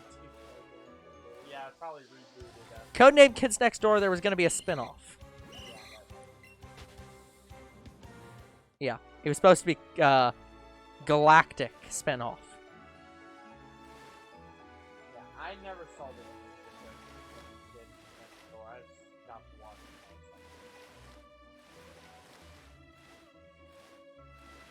Oh, and the other thing they talk about is that the delightful children from down the lane were never actually changed back. No. Did you watch the movie? Yeah, but I don't remember it. So in the movie, the delightful children from down the lane were experimented on by their father, Oh yes. who turned them turned them evil. And the show never ever brings that back and actually unbrainwashes them. Yeah. Okay. Uh, That part of it. oh, here we go. Duckman. Not heard of Duckman? The show looks like that. Oh right. Was that the one duck that had like orange hair and glasses? I think so. Duckman's wife Beatrice was a character only seen in flashbacks. The series toyed with the idea of her being alive, but revealed it was actually her identical sister. Oh yes, yes. The character was originally intended to be alive from the start, but was replaced by the sister. I never watched the show, but I saw a review about it. The series finale revealed she was still alive, after all. And another character knew the truth and hid it from Duckman. The show ended on a cliffhanger, and, It did. yeah. This type of show normally would end on a cliffhanger as a joke. So a lot of people think that it did end on a joke. But the showrunners actually were under the impression it was going to be renewed, and did plan to continue that storyline. So it was actually left off accidentally as a cliffhanger, even though it's something the show would have done. But they did not mean to. I saw the sound of Gravity Falls. What even is Robbie? Yeah. I don't know if this picture has any context. I haven't seen Gravity Falls. So, what's wrong? Dipper's teenage rival Robbie seemed to have deeper connections to the paranormal. Robbie is spared. One of the episodes, friends being targeted by a pair of ghosts. Robbie is spared, with no explanation. Robbie literally seems to disappear during the conflict. Yeah, he does. Later episode revealed he was manipulating Wendy. This has all led to fans speculating he's a supernatural being himself, but the end of the series never explored this either. No. So- They pretty much got rid of him. Yeah, so And just I completely left off what the fuck was going on with that watched shit. all of Gravity Falls. Yeah. All of it. And they seem... Gravity Falls seems like it's going to continue, but I don't know. We'll see. Amazing World of Gumball fans at least got clip shows. Series had a surprising run, but didn't have much time to resolve the ending. Final episodes hinted at the show's ending, treating it as some horrific event, culminating in one of the villains attempting to launch the cast into the real world. Yeah, Amazing World of Gumball definitely didn't really end that Yeah. Void appears, absorbs the villains, and the show pretty much ends there. Series would show other characters at least trying to escape their fate, but was never shown. Television movie was supposed to end the series. Closest fan got were clip show specials that treated the characters perfectly fine. The Spectacular Spider-Man. Which one? The Spectacular Spider-Man. This was not made by Disney. When was this?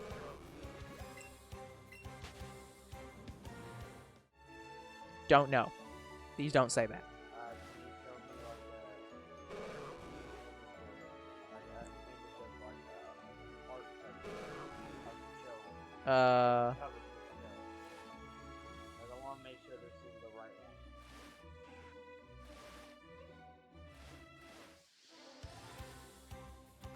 Because I've actually seen one of the old Spider-Man shows, and I've seen one of the new Spider-Man shows.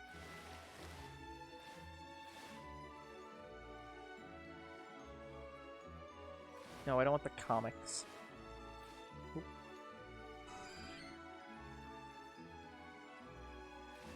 TV series.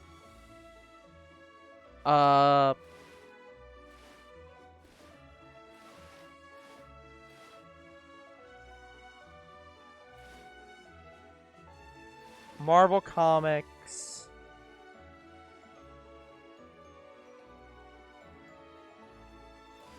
Two seasons. Where?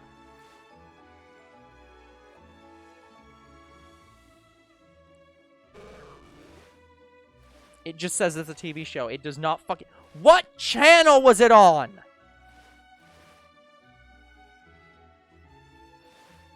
Fucking hell. It's still not answering the question. Here we go. The CW. It was for the CW. Kids WB. I will look for what I can find. It keeps finding the comics. So you're gonna have a hard time. So it's just not a lot of information. I'll see what I can... Well, I found the information. But you want to see an image of it. Fucking click on it. Thank you.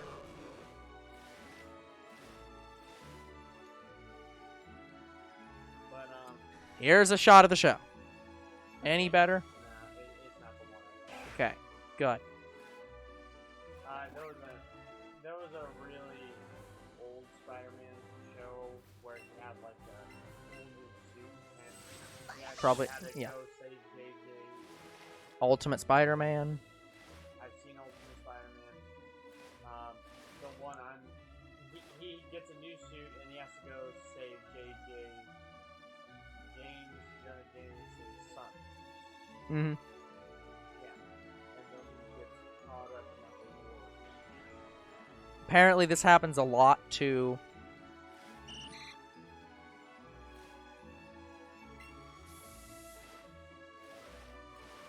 Yeah, apparently this happens to a lot of Spider-Man.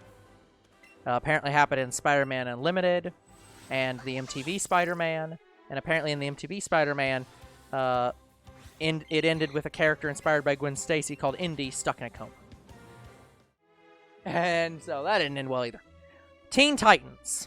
Who is Red X? Wait, they never showed who Red X was. He might as well be the Red Hood. Yeah. He might as well be Jake. Originally, that was Robin wearing the costume, but the later episodes show that Red X is a completely separate character who got their hands on the Robin costume. He might as well be Jason. Yeah. For what it's worth, Beast Boy thinks it's Jason Todd. Well, thanks, Beast Boy. Thank you. But yeah, that show definitely ended. Oh, and the show didn't even... And also, the show didn't even end correctly anyways, because one of the things that you might not have noticed in Teen Titans is that there was one season for each character. There was a season focused around Robin, one focused around Beast Boy, one focused around Cyborg, one focused around Raven, and none focused around Starfire, because that was the next season, and they never got to it. Yeah, they never did. Because they ended with Beast Boy running. Yeah. Number 2, witch. That witch. Never seen it either. Winx Club. It did?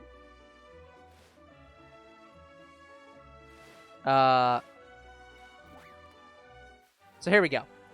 World of Winx, a Netflix spin-off, revolved around the fairies of Earth, protecting the world of dreams, whatever. The final episode revealed a recurring character was the legendary witch Baba Yaga in disguise. The series ended there. Wow.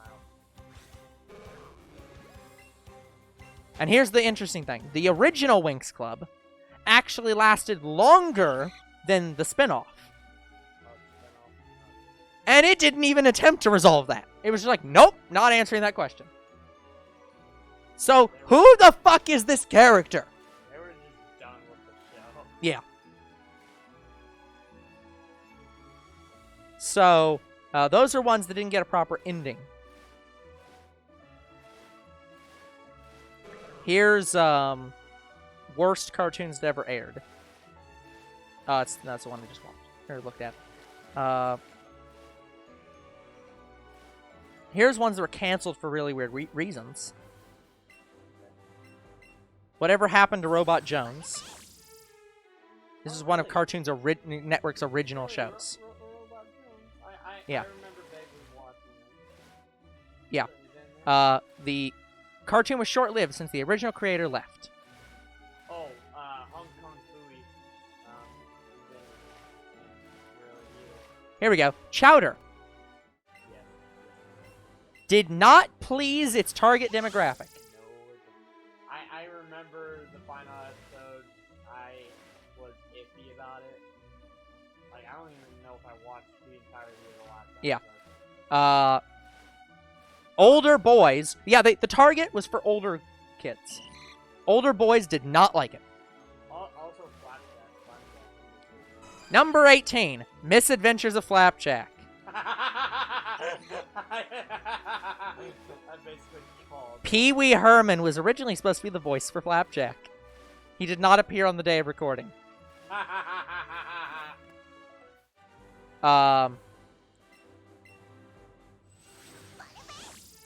And it was people are like, yeah, the art style was breathtaking. Speculations ranging from low number of views to high production costs. So that one wasn't even answered. Annoying Orange should have stayed on YouTube. You know, I'm not even going to. Oh, yeah.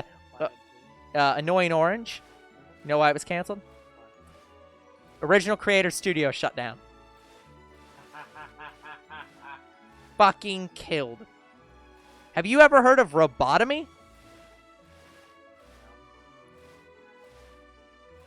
About robot outcasts who start high school. It's not Robot Jones. Yes, that pink robot was. It was canceled because of high production costs and low foreign appeal. Only had 10 episodes. Shorts that didn't leave an impression. Yeah. Sunday Pants.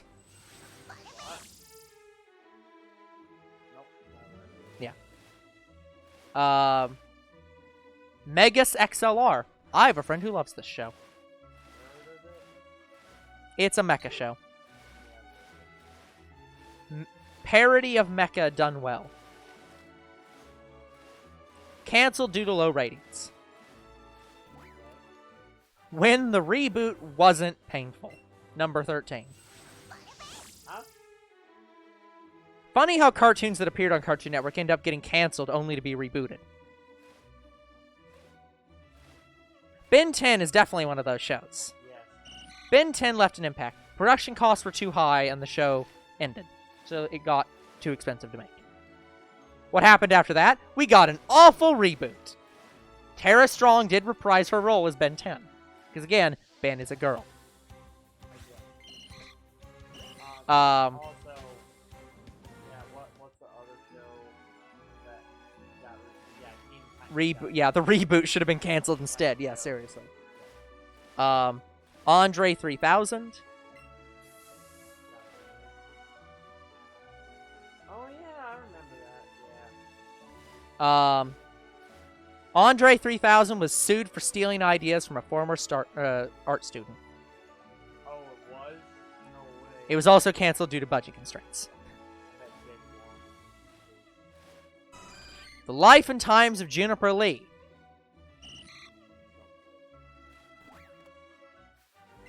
Oh yeah, I know that. Cartoon was clever and entertaining.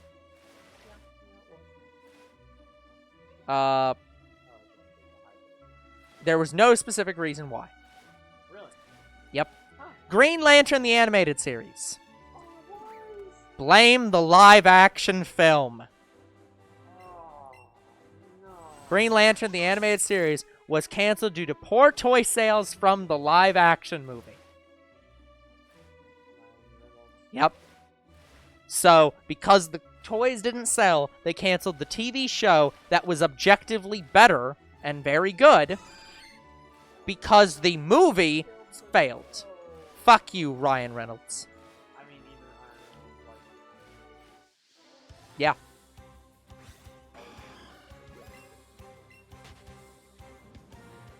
Ha! Oh, this site's out of date.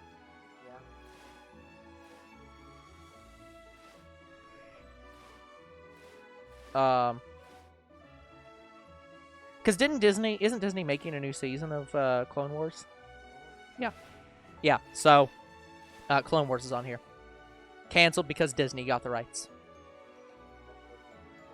Yeah, which they then made their own series, canceled that, and made a new season. Actually, well, here's the thing. Netflix aired one of the seasons, so it's possible that this actually is the same season.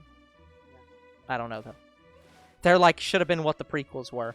I actually still like the prequels, but I agree that the TV show is better. Symbionic Titan. Yep, I know. Yeah. Created by Samurai Jack and Dexter's Laboratories creator. Oh, cool. Reason for its cancellation was the creator moved to Sony Pictures Animation. Didn't have enough toys connected to it to have toy sales. Yeah, so the studio didn't want to renew it. Here we go. Oh, I'm going to actually learn something about this one. Powerpuff Girls. Yep. Canceled. It sold very well. It's going to get a 7th season. Original creator wanted to work on other things. Right. Which...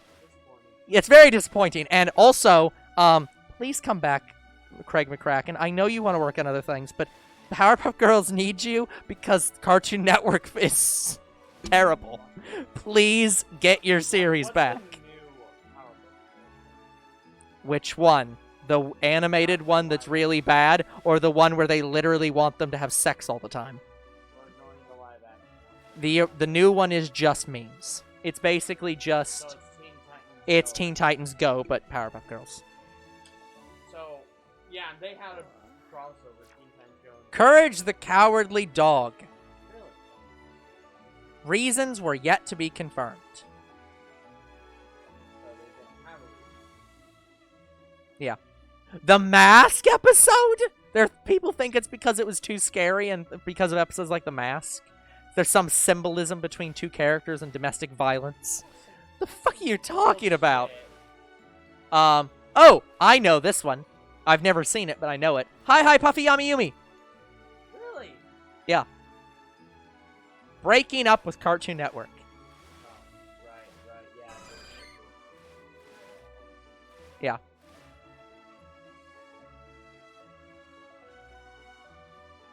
I think I saw the show.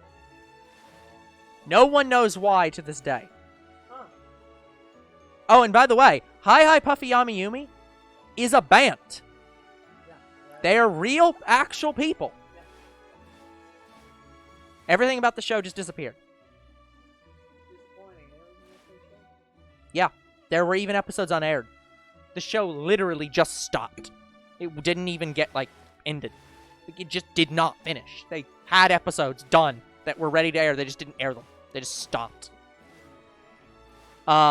Oh, here we go. Thundercats reboot. Better than the original, but short-lived. Time slots were inconsistent, which caused low ratings. I actually really wanted to watch that, too. Yeah, Planet Sheen, there was a continuation.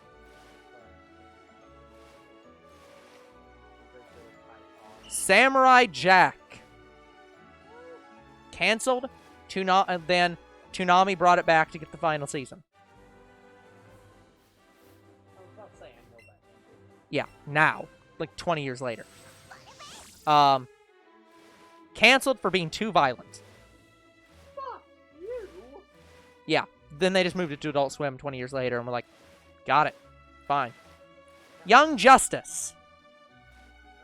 I didn't see a lot of it. It was good. I liked it. I liked it. From what I remember, I liked it. Yeah. Canceled due to lack of toy sales.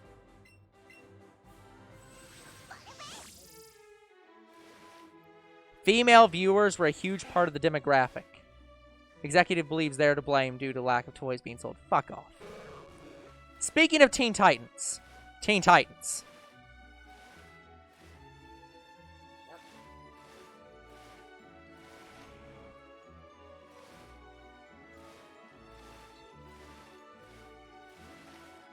Wow. Fuck off, Cartoon Network. Canceled because the story that was pitched to Cartoon Network for the next season was never greenlit by executives.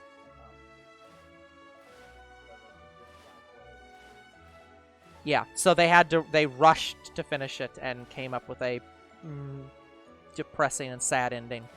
And so they canceled it.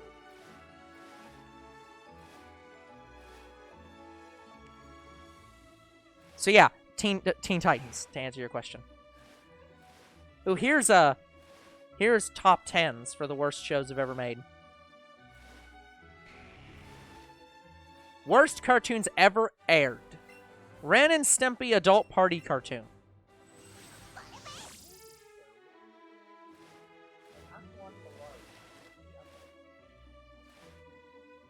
Happy, happy, joy, joy, happy, happy, joy, joy. Dora? Wow, hold on. How does this atrocious piece of media rank below any of these shows?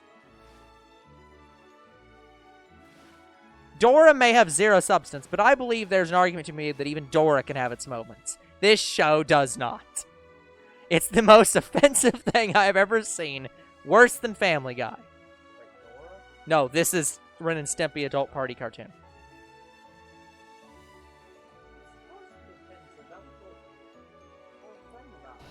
Yeah, Made it funny. but their argument was that this one was not funny and was offensive.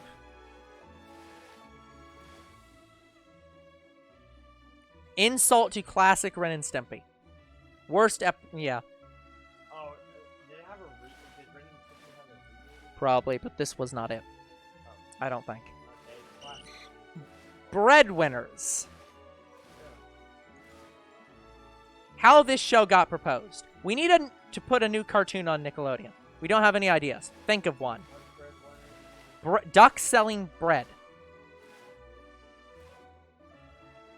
Oh, right. No, The Problem Solvers again. We're not going to talk about that one. Number 4, Dora the Explorer. Yeah, I don't think I trust this site. We're going to go to a different site. I'll give him breadwinners, but Dora, fuck. Yeah. Well, you know what? Fuck this. Switch Fuck this site finger. too. I hope you guess the one that means fuck you. You know what? Fuck this site too. Worst cartoons. Sonic Underground. Fuck off. Yeah.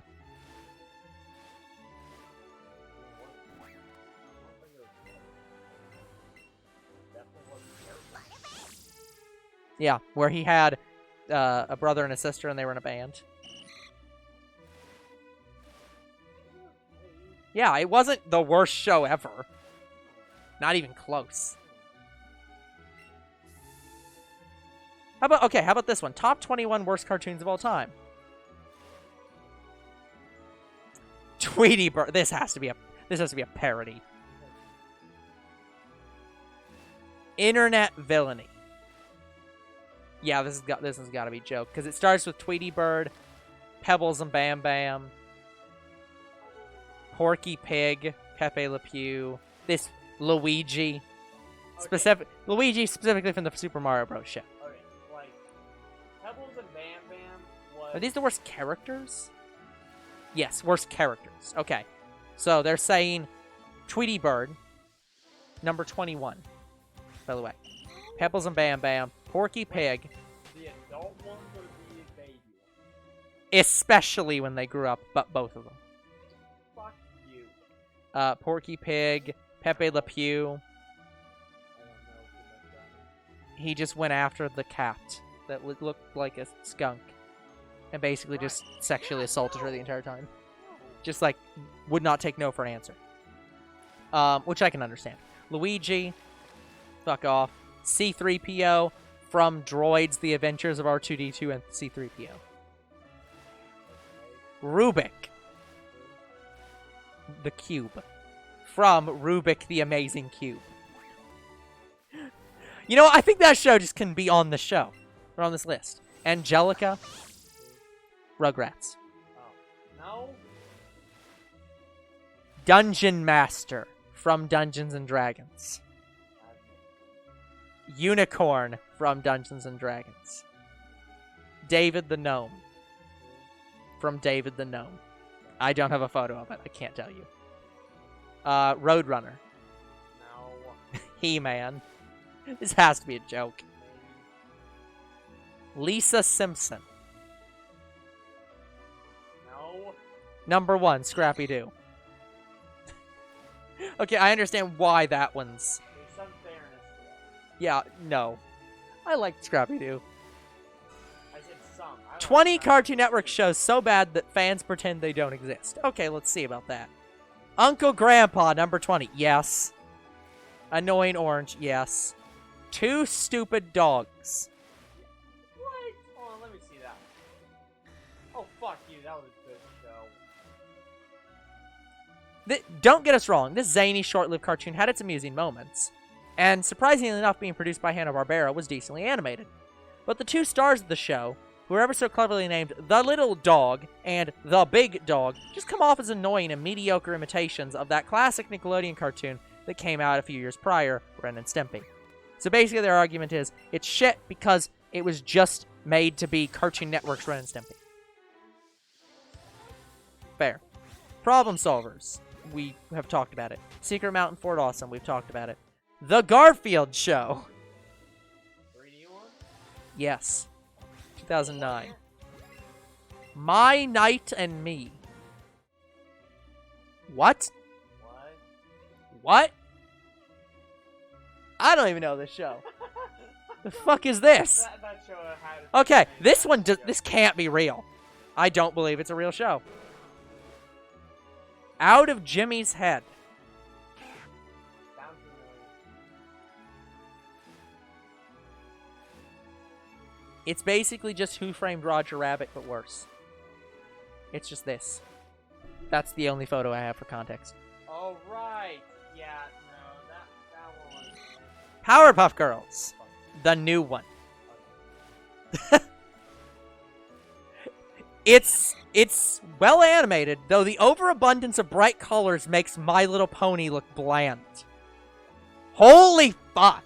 When you're trying to say that My Little Pony looks colorless compared to this show, also it doesn't. My Little Pony looks much more colorful than this.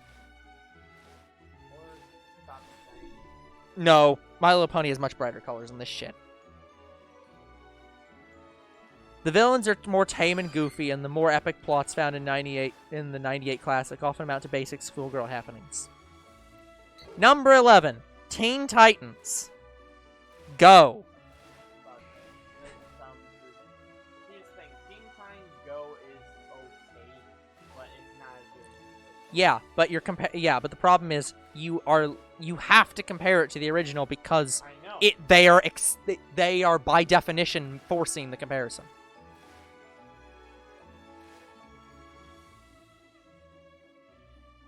Whatever happened to Robot Jones? We already talked about it. Be cool, Scooby-Doo. Wait, was that the one I liked? Oh, that one. Oh, that one. It was alright. What the fuck? Wasn't the best. Sonic Boom. I mean, to be fair, the games weren't, so whatever. The games were poorly made, but the show's fun. Incredible Crew. Live action. Oh. George of the Jungle. 2000s. No, even 2001 was alright. Basically reduced to being a bumbling idiot.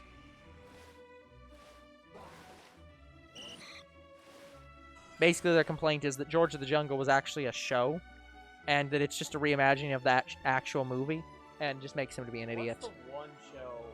It's something in the Purple Crayon. Harold and the Purple Crayon. That was That was a good show. If that's on this list, I don't even think that was on Cartoon Network, but if that was on this list, I'd be pissed. Skunk Fu. No clue. I Am Weasel. Oh yeah, yes, I love that one. Was an okay show. Mr. Pickles. No! Ounce Mouse. 12-ounce mouse. Oh, it was pronounced ounce. I answered my question. This show answered my question. Ounce. Scaredy Squirrel.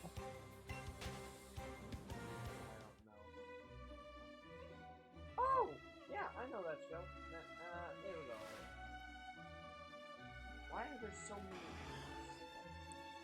Features talking pet cactus and a grocery store manager antagonist and a squirrel with a rabid case of OCD. Sounds like an amusing premise. It isn't.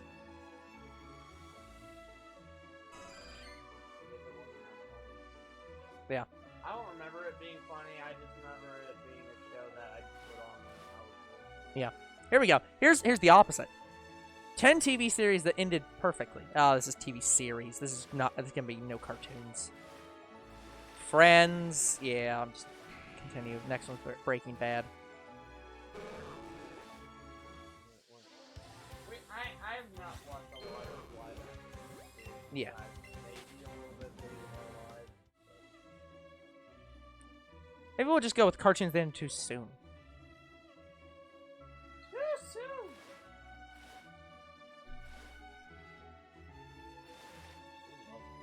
There's Megas. There's Titan, Symbiotic Titan. Thundercats, the new one. Clarence. No, I think that one ended exactly when it needed to.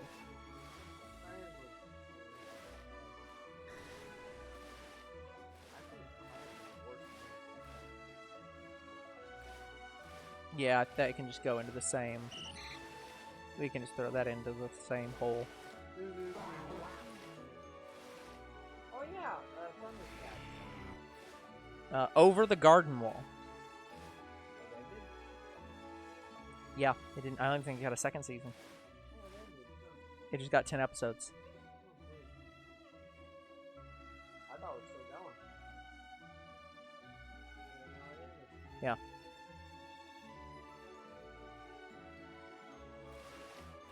Apparently it was...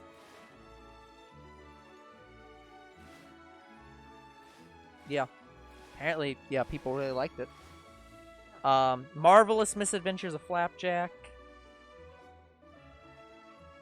Sure, I guess that one could have continued on. I didn't hate that one, actually. Long Live the Royals. Yes, let's go! Finally.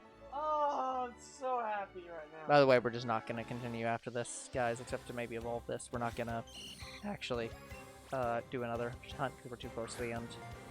Scooby-Doo Mystery Incorporated.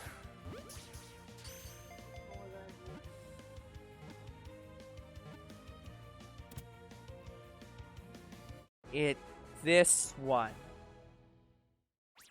Oh, that was the one where he dated Velma. Okay, then that one. That one was good. Screw it. Oh yeah, it was the Agatha Christie one where they had Mr. E. Yeah, I liked the Mr. E plot. That was I love that. Yeah, I like that one. Courage the Cowardly Dog. Yeah, that absolutely should have been continued. And yeah, Teen Titans. We already talked about that one. Okay, I think we're out of things to talk about. Yeah, we didn't really find the series that ended badly. They just ended abruptly. Yeah.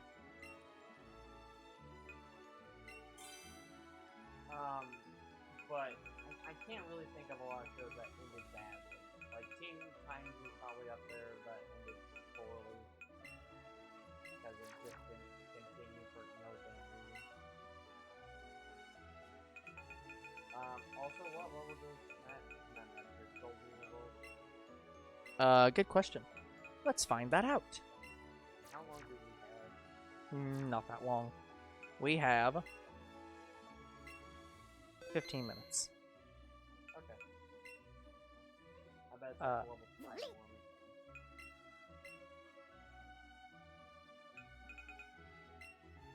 Guess we're starting with Chansey.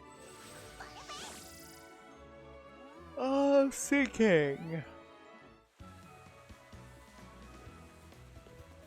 33.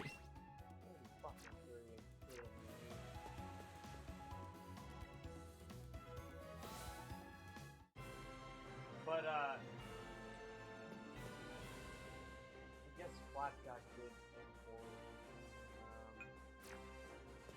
Okay, let me decide what we're hunting for next time since no one's here.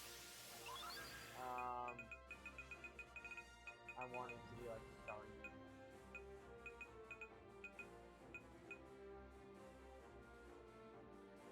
Ha! Well.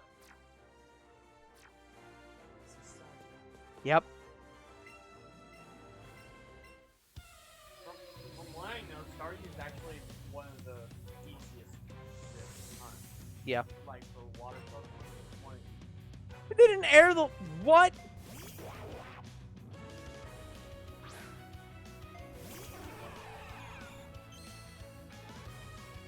So, Code Lyoko, a show that I did grow up with and did like, they did not air the last episode.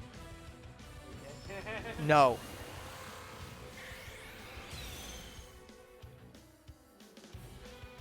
What the fuck is this? Pig, goat, banana cricket.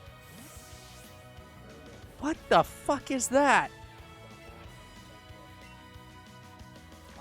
Also, yeah, I want to point out that Planet Chain was not on the Yeah.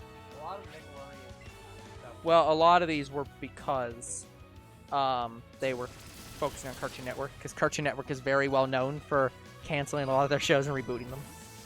Yeah, and some of Nickelodeon shows they just didn't. Or end. Yeah. Here's one, though, that everyone will agree with. Why the hell was this canceled? My Life as a Teenage Robot. It was canceled? Yeah. What? The executives loved the show, but it didn't get good enough ratings. Yeah. Literally, I don't know how that's possible. Everyone I've ever talked to about the show loved My Life as a Teenage Robot. I still have not seen it. They gotta be lying out there. But, yeah. No! The creator, this is from the creator himself. He was like, the executives loved the show, but the ratings weren't good enough, so they couldn't give us more episodes. People were just not buying it. Oh yeah, Alvin and the Chipmunks, the TV show. I don't want to say it was the worst show, but... Yeah, we're not talking about bye-bye, Puppy Yami Yumi. You win. You win, writer. Whoever came up with that. So this is a list of just shows that... Some shows that should be canceled and some that should be brought back. And so the one that they... Their title for Hi Hi Puffy Yami Yumi is Bye Bye Puffy Yami Yumi. Because it just went away and no one knows why.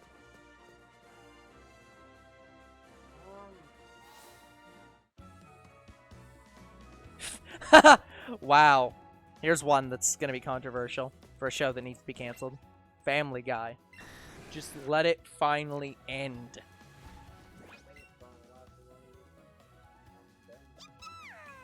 Yeah.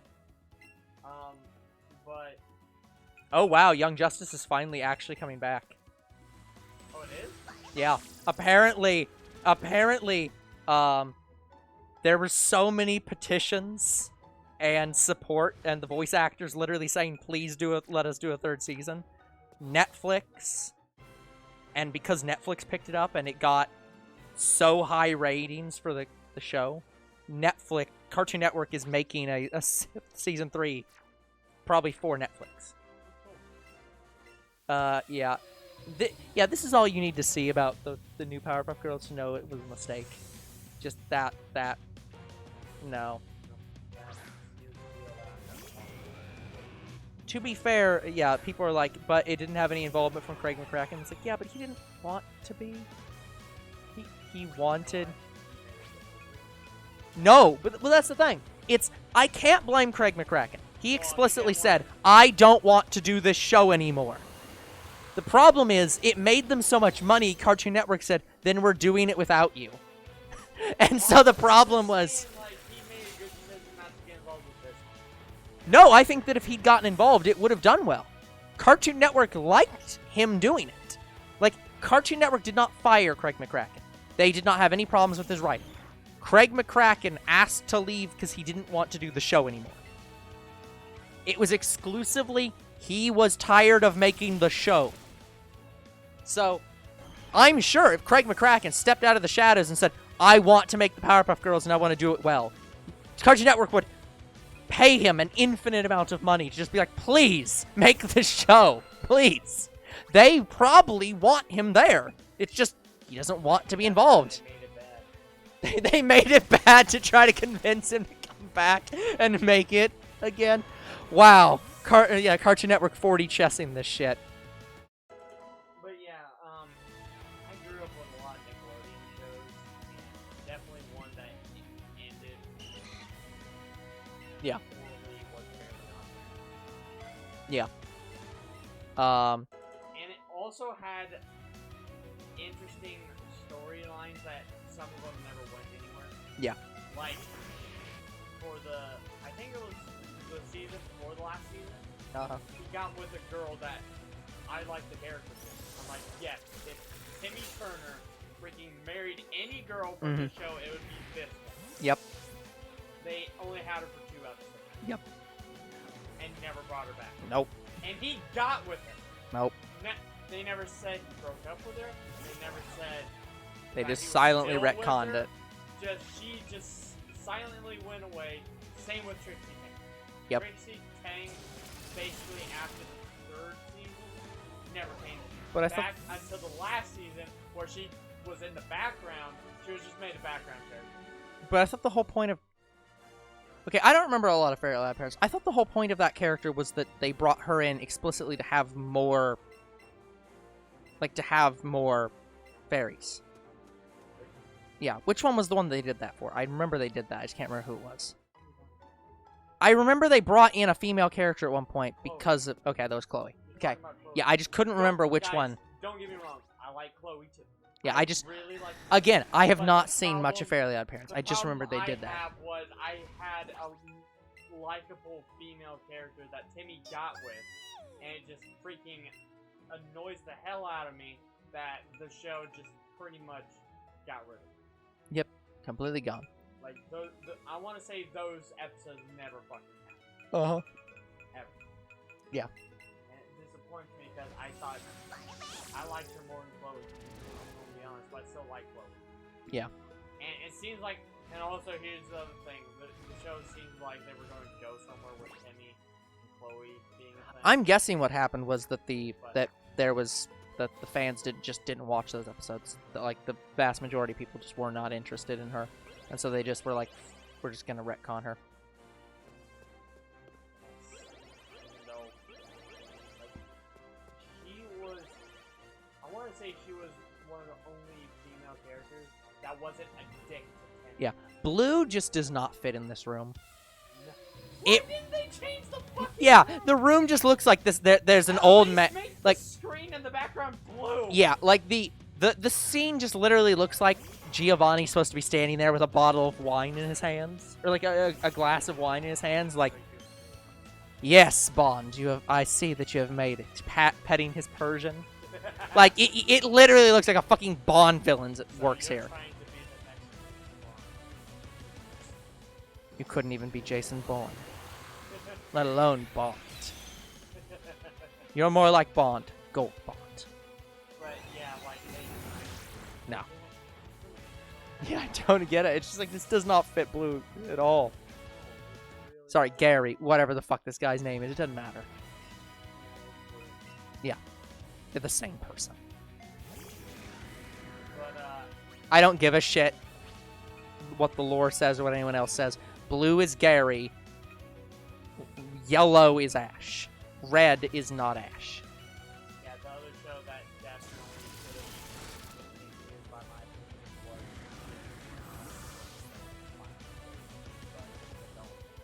And it's never going to get out. Never. Probably won't. 'Cause The show doesn't have enough. Here's the problem with Jimmy Neutron is that it doesn't have enough fan. Like, it was popular enough at the time, but there is not enough of a cult following for even Netflix to revive it. It's just dead. Here is what I remember the problem being. They keep passing it to a writer. Yeah. The writer never finishes it. Yeah. So they pass it to another. Yeah, because no one knows what to do with it. They're like, it's not like that this is any like mystery. It's just literally they pass it to a writer. The writer's like, I've got nothing. I don't understand how to finish. It's for all we know, they're not actually doing that. For all we know, it's actually just a lie. They just don't want to say we're not doing it. The other problem I remember there being was the cost problem. Yeah.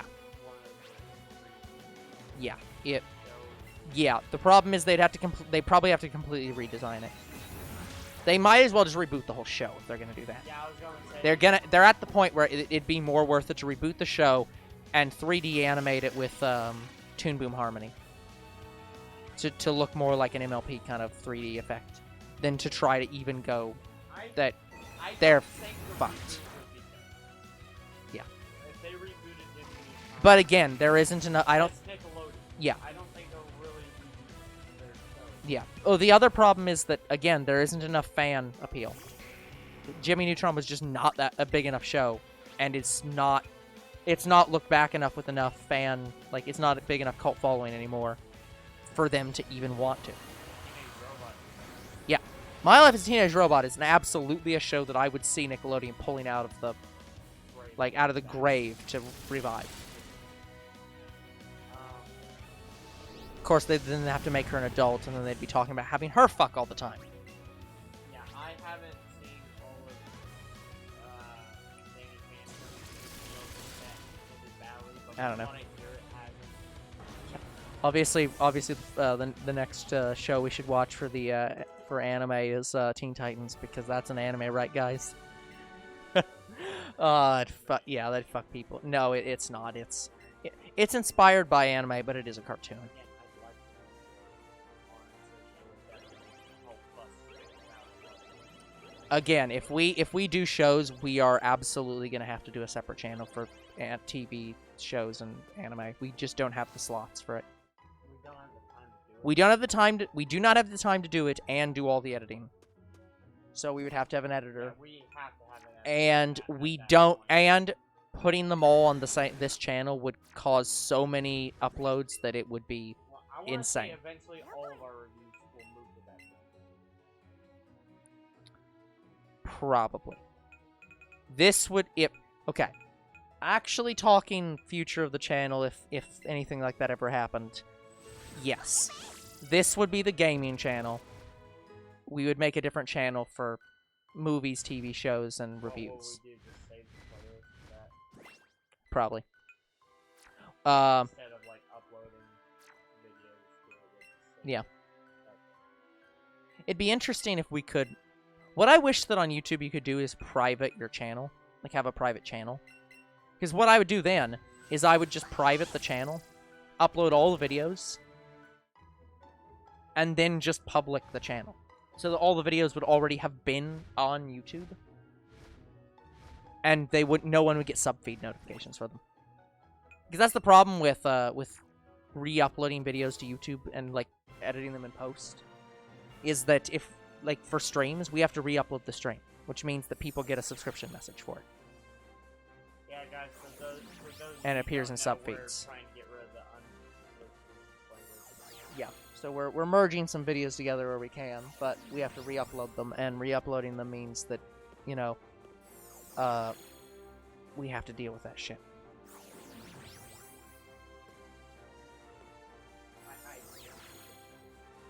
Yeah, it's pretty bad. I don't know. I've kind of taken the timer off because I just assumed you were going to go until it evolved. We're only at like 20. Oh, so we're not even going to be able to get to it? Oh. Then, let's see. Well, one of those. We're technically at time, so you can just go through all the gems once if you wanted to.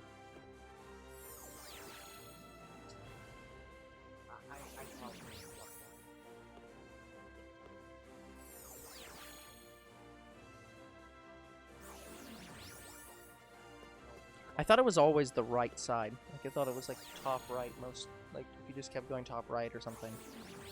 But I can't remember. Yeah, I think it was always top right or bottom right, though. It's, like... I don't think there's any on the left.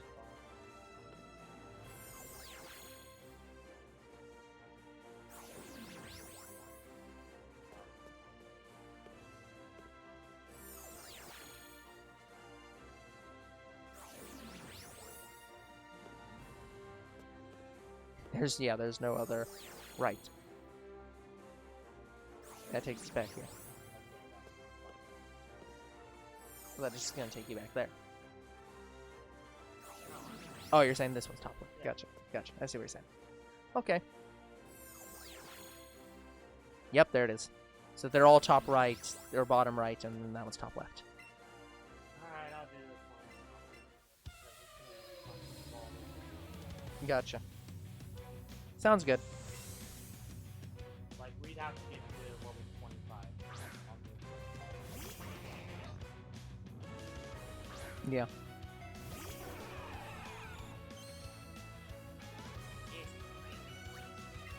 Now, how does this game handle EXP all? All the XP goes to whatever Pokemon.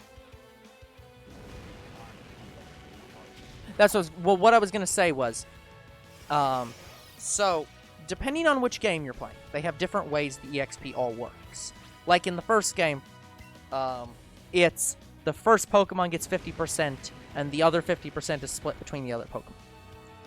What I'm saying is in this game, since every other Pokemon you have is like max level, does 100% of the experience go to the one Pokemon, or does only the portion go to the one Pokemon? So in this case, let's say... I think 100% Okay. Because I actually just don't know how that works in this game. So that does make sense, I suppose. But even if it wasn't... Yeah. It wasn't max, Yeah. as Goldeen Pokemon. No. It'd be impossible.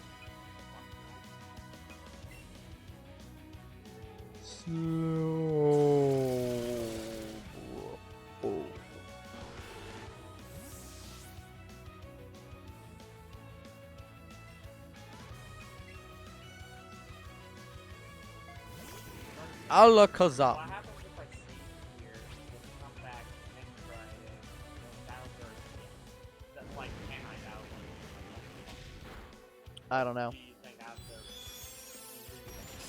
Probably have to leave and come back in knowing this game. I want to test it. Sure. We'll have it. Sounds good. But, oh man, like, 24. we are at 24 waterfall. Hey, look, it's the one move that Goldeen can learn that others can't play level. Yeah, waterfall is it's very good. And, For- and right now, it's only water type move. Yeah, that is depressing. Wow.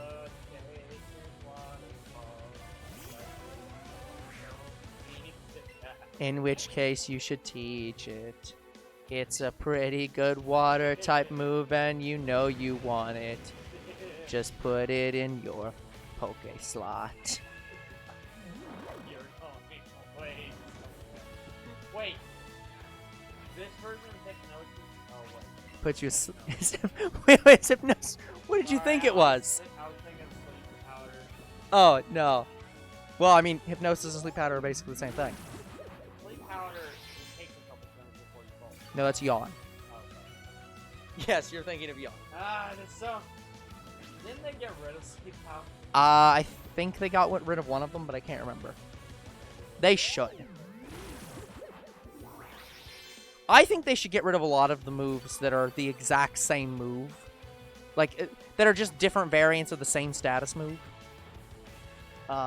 But I understand why they don't. The powder moves are like for plant-type Pokemon. Anything that has, like, seeds and powders and stuff like that. And Yawn is for all the others. It's like, I get why, but it's just like, just use Yawn or Hypnosis. Hypnosis is more for psychic types, and Yawn is more for normal types, and so... Yeah, I actually was not expecting to get the second Shiny Goldeen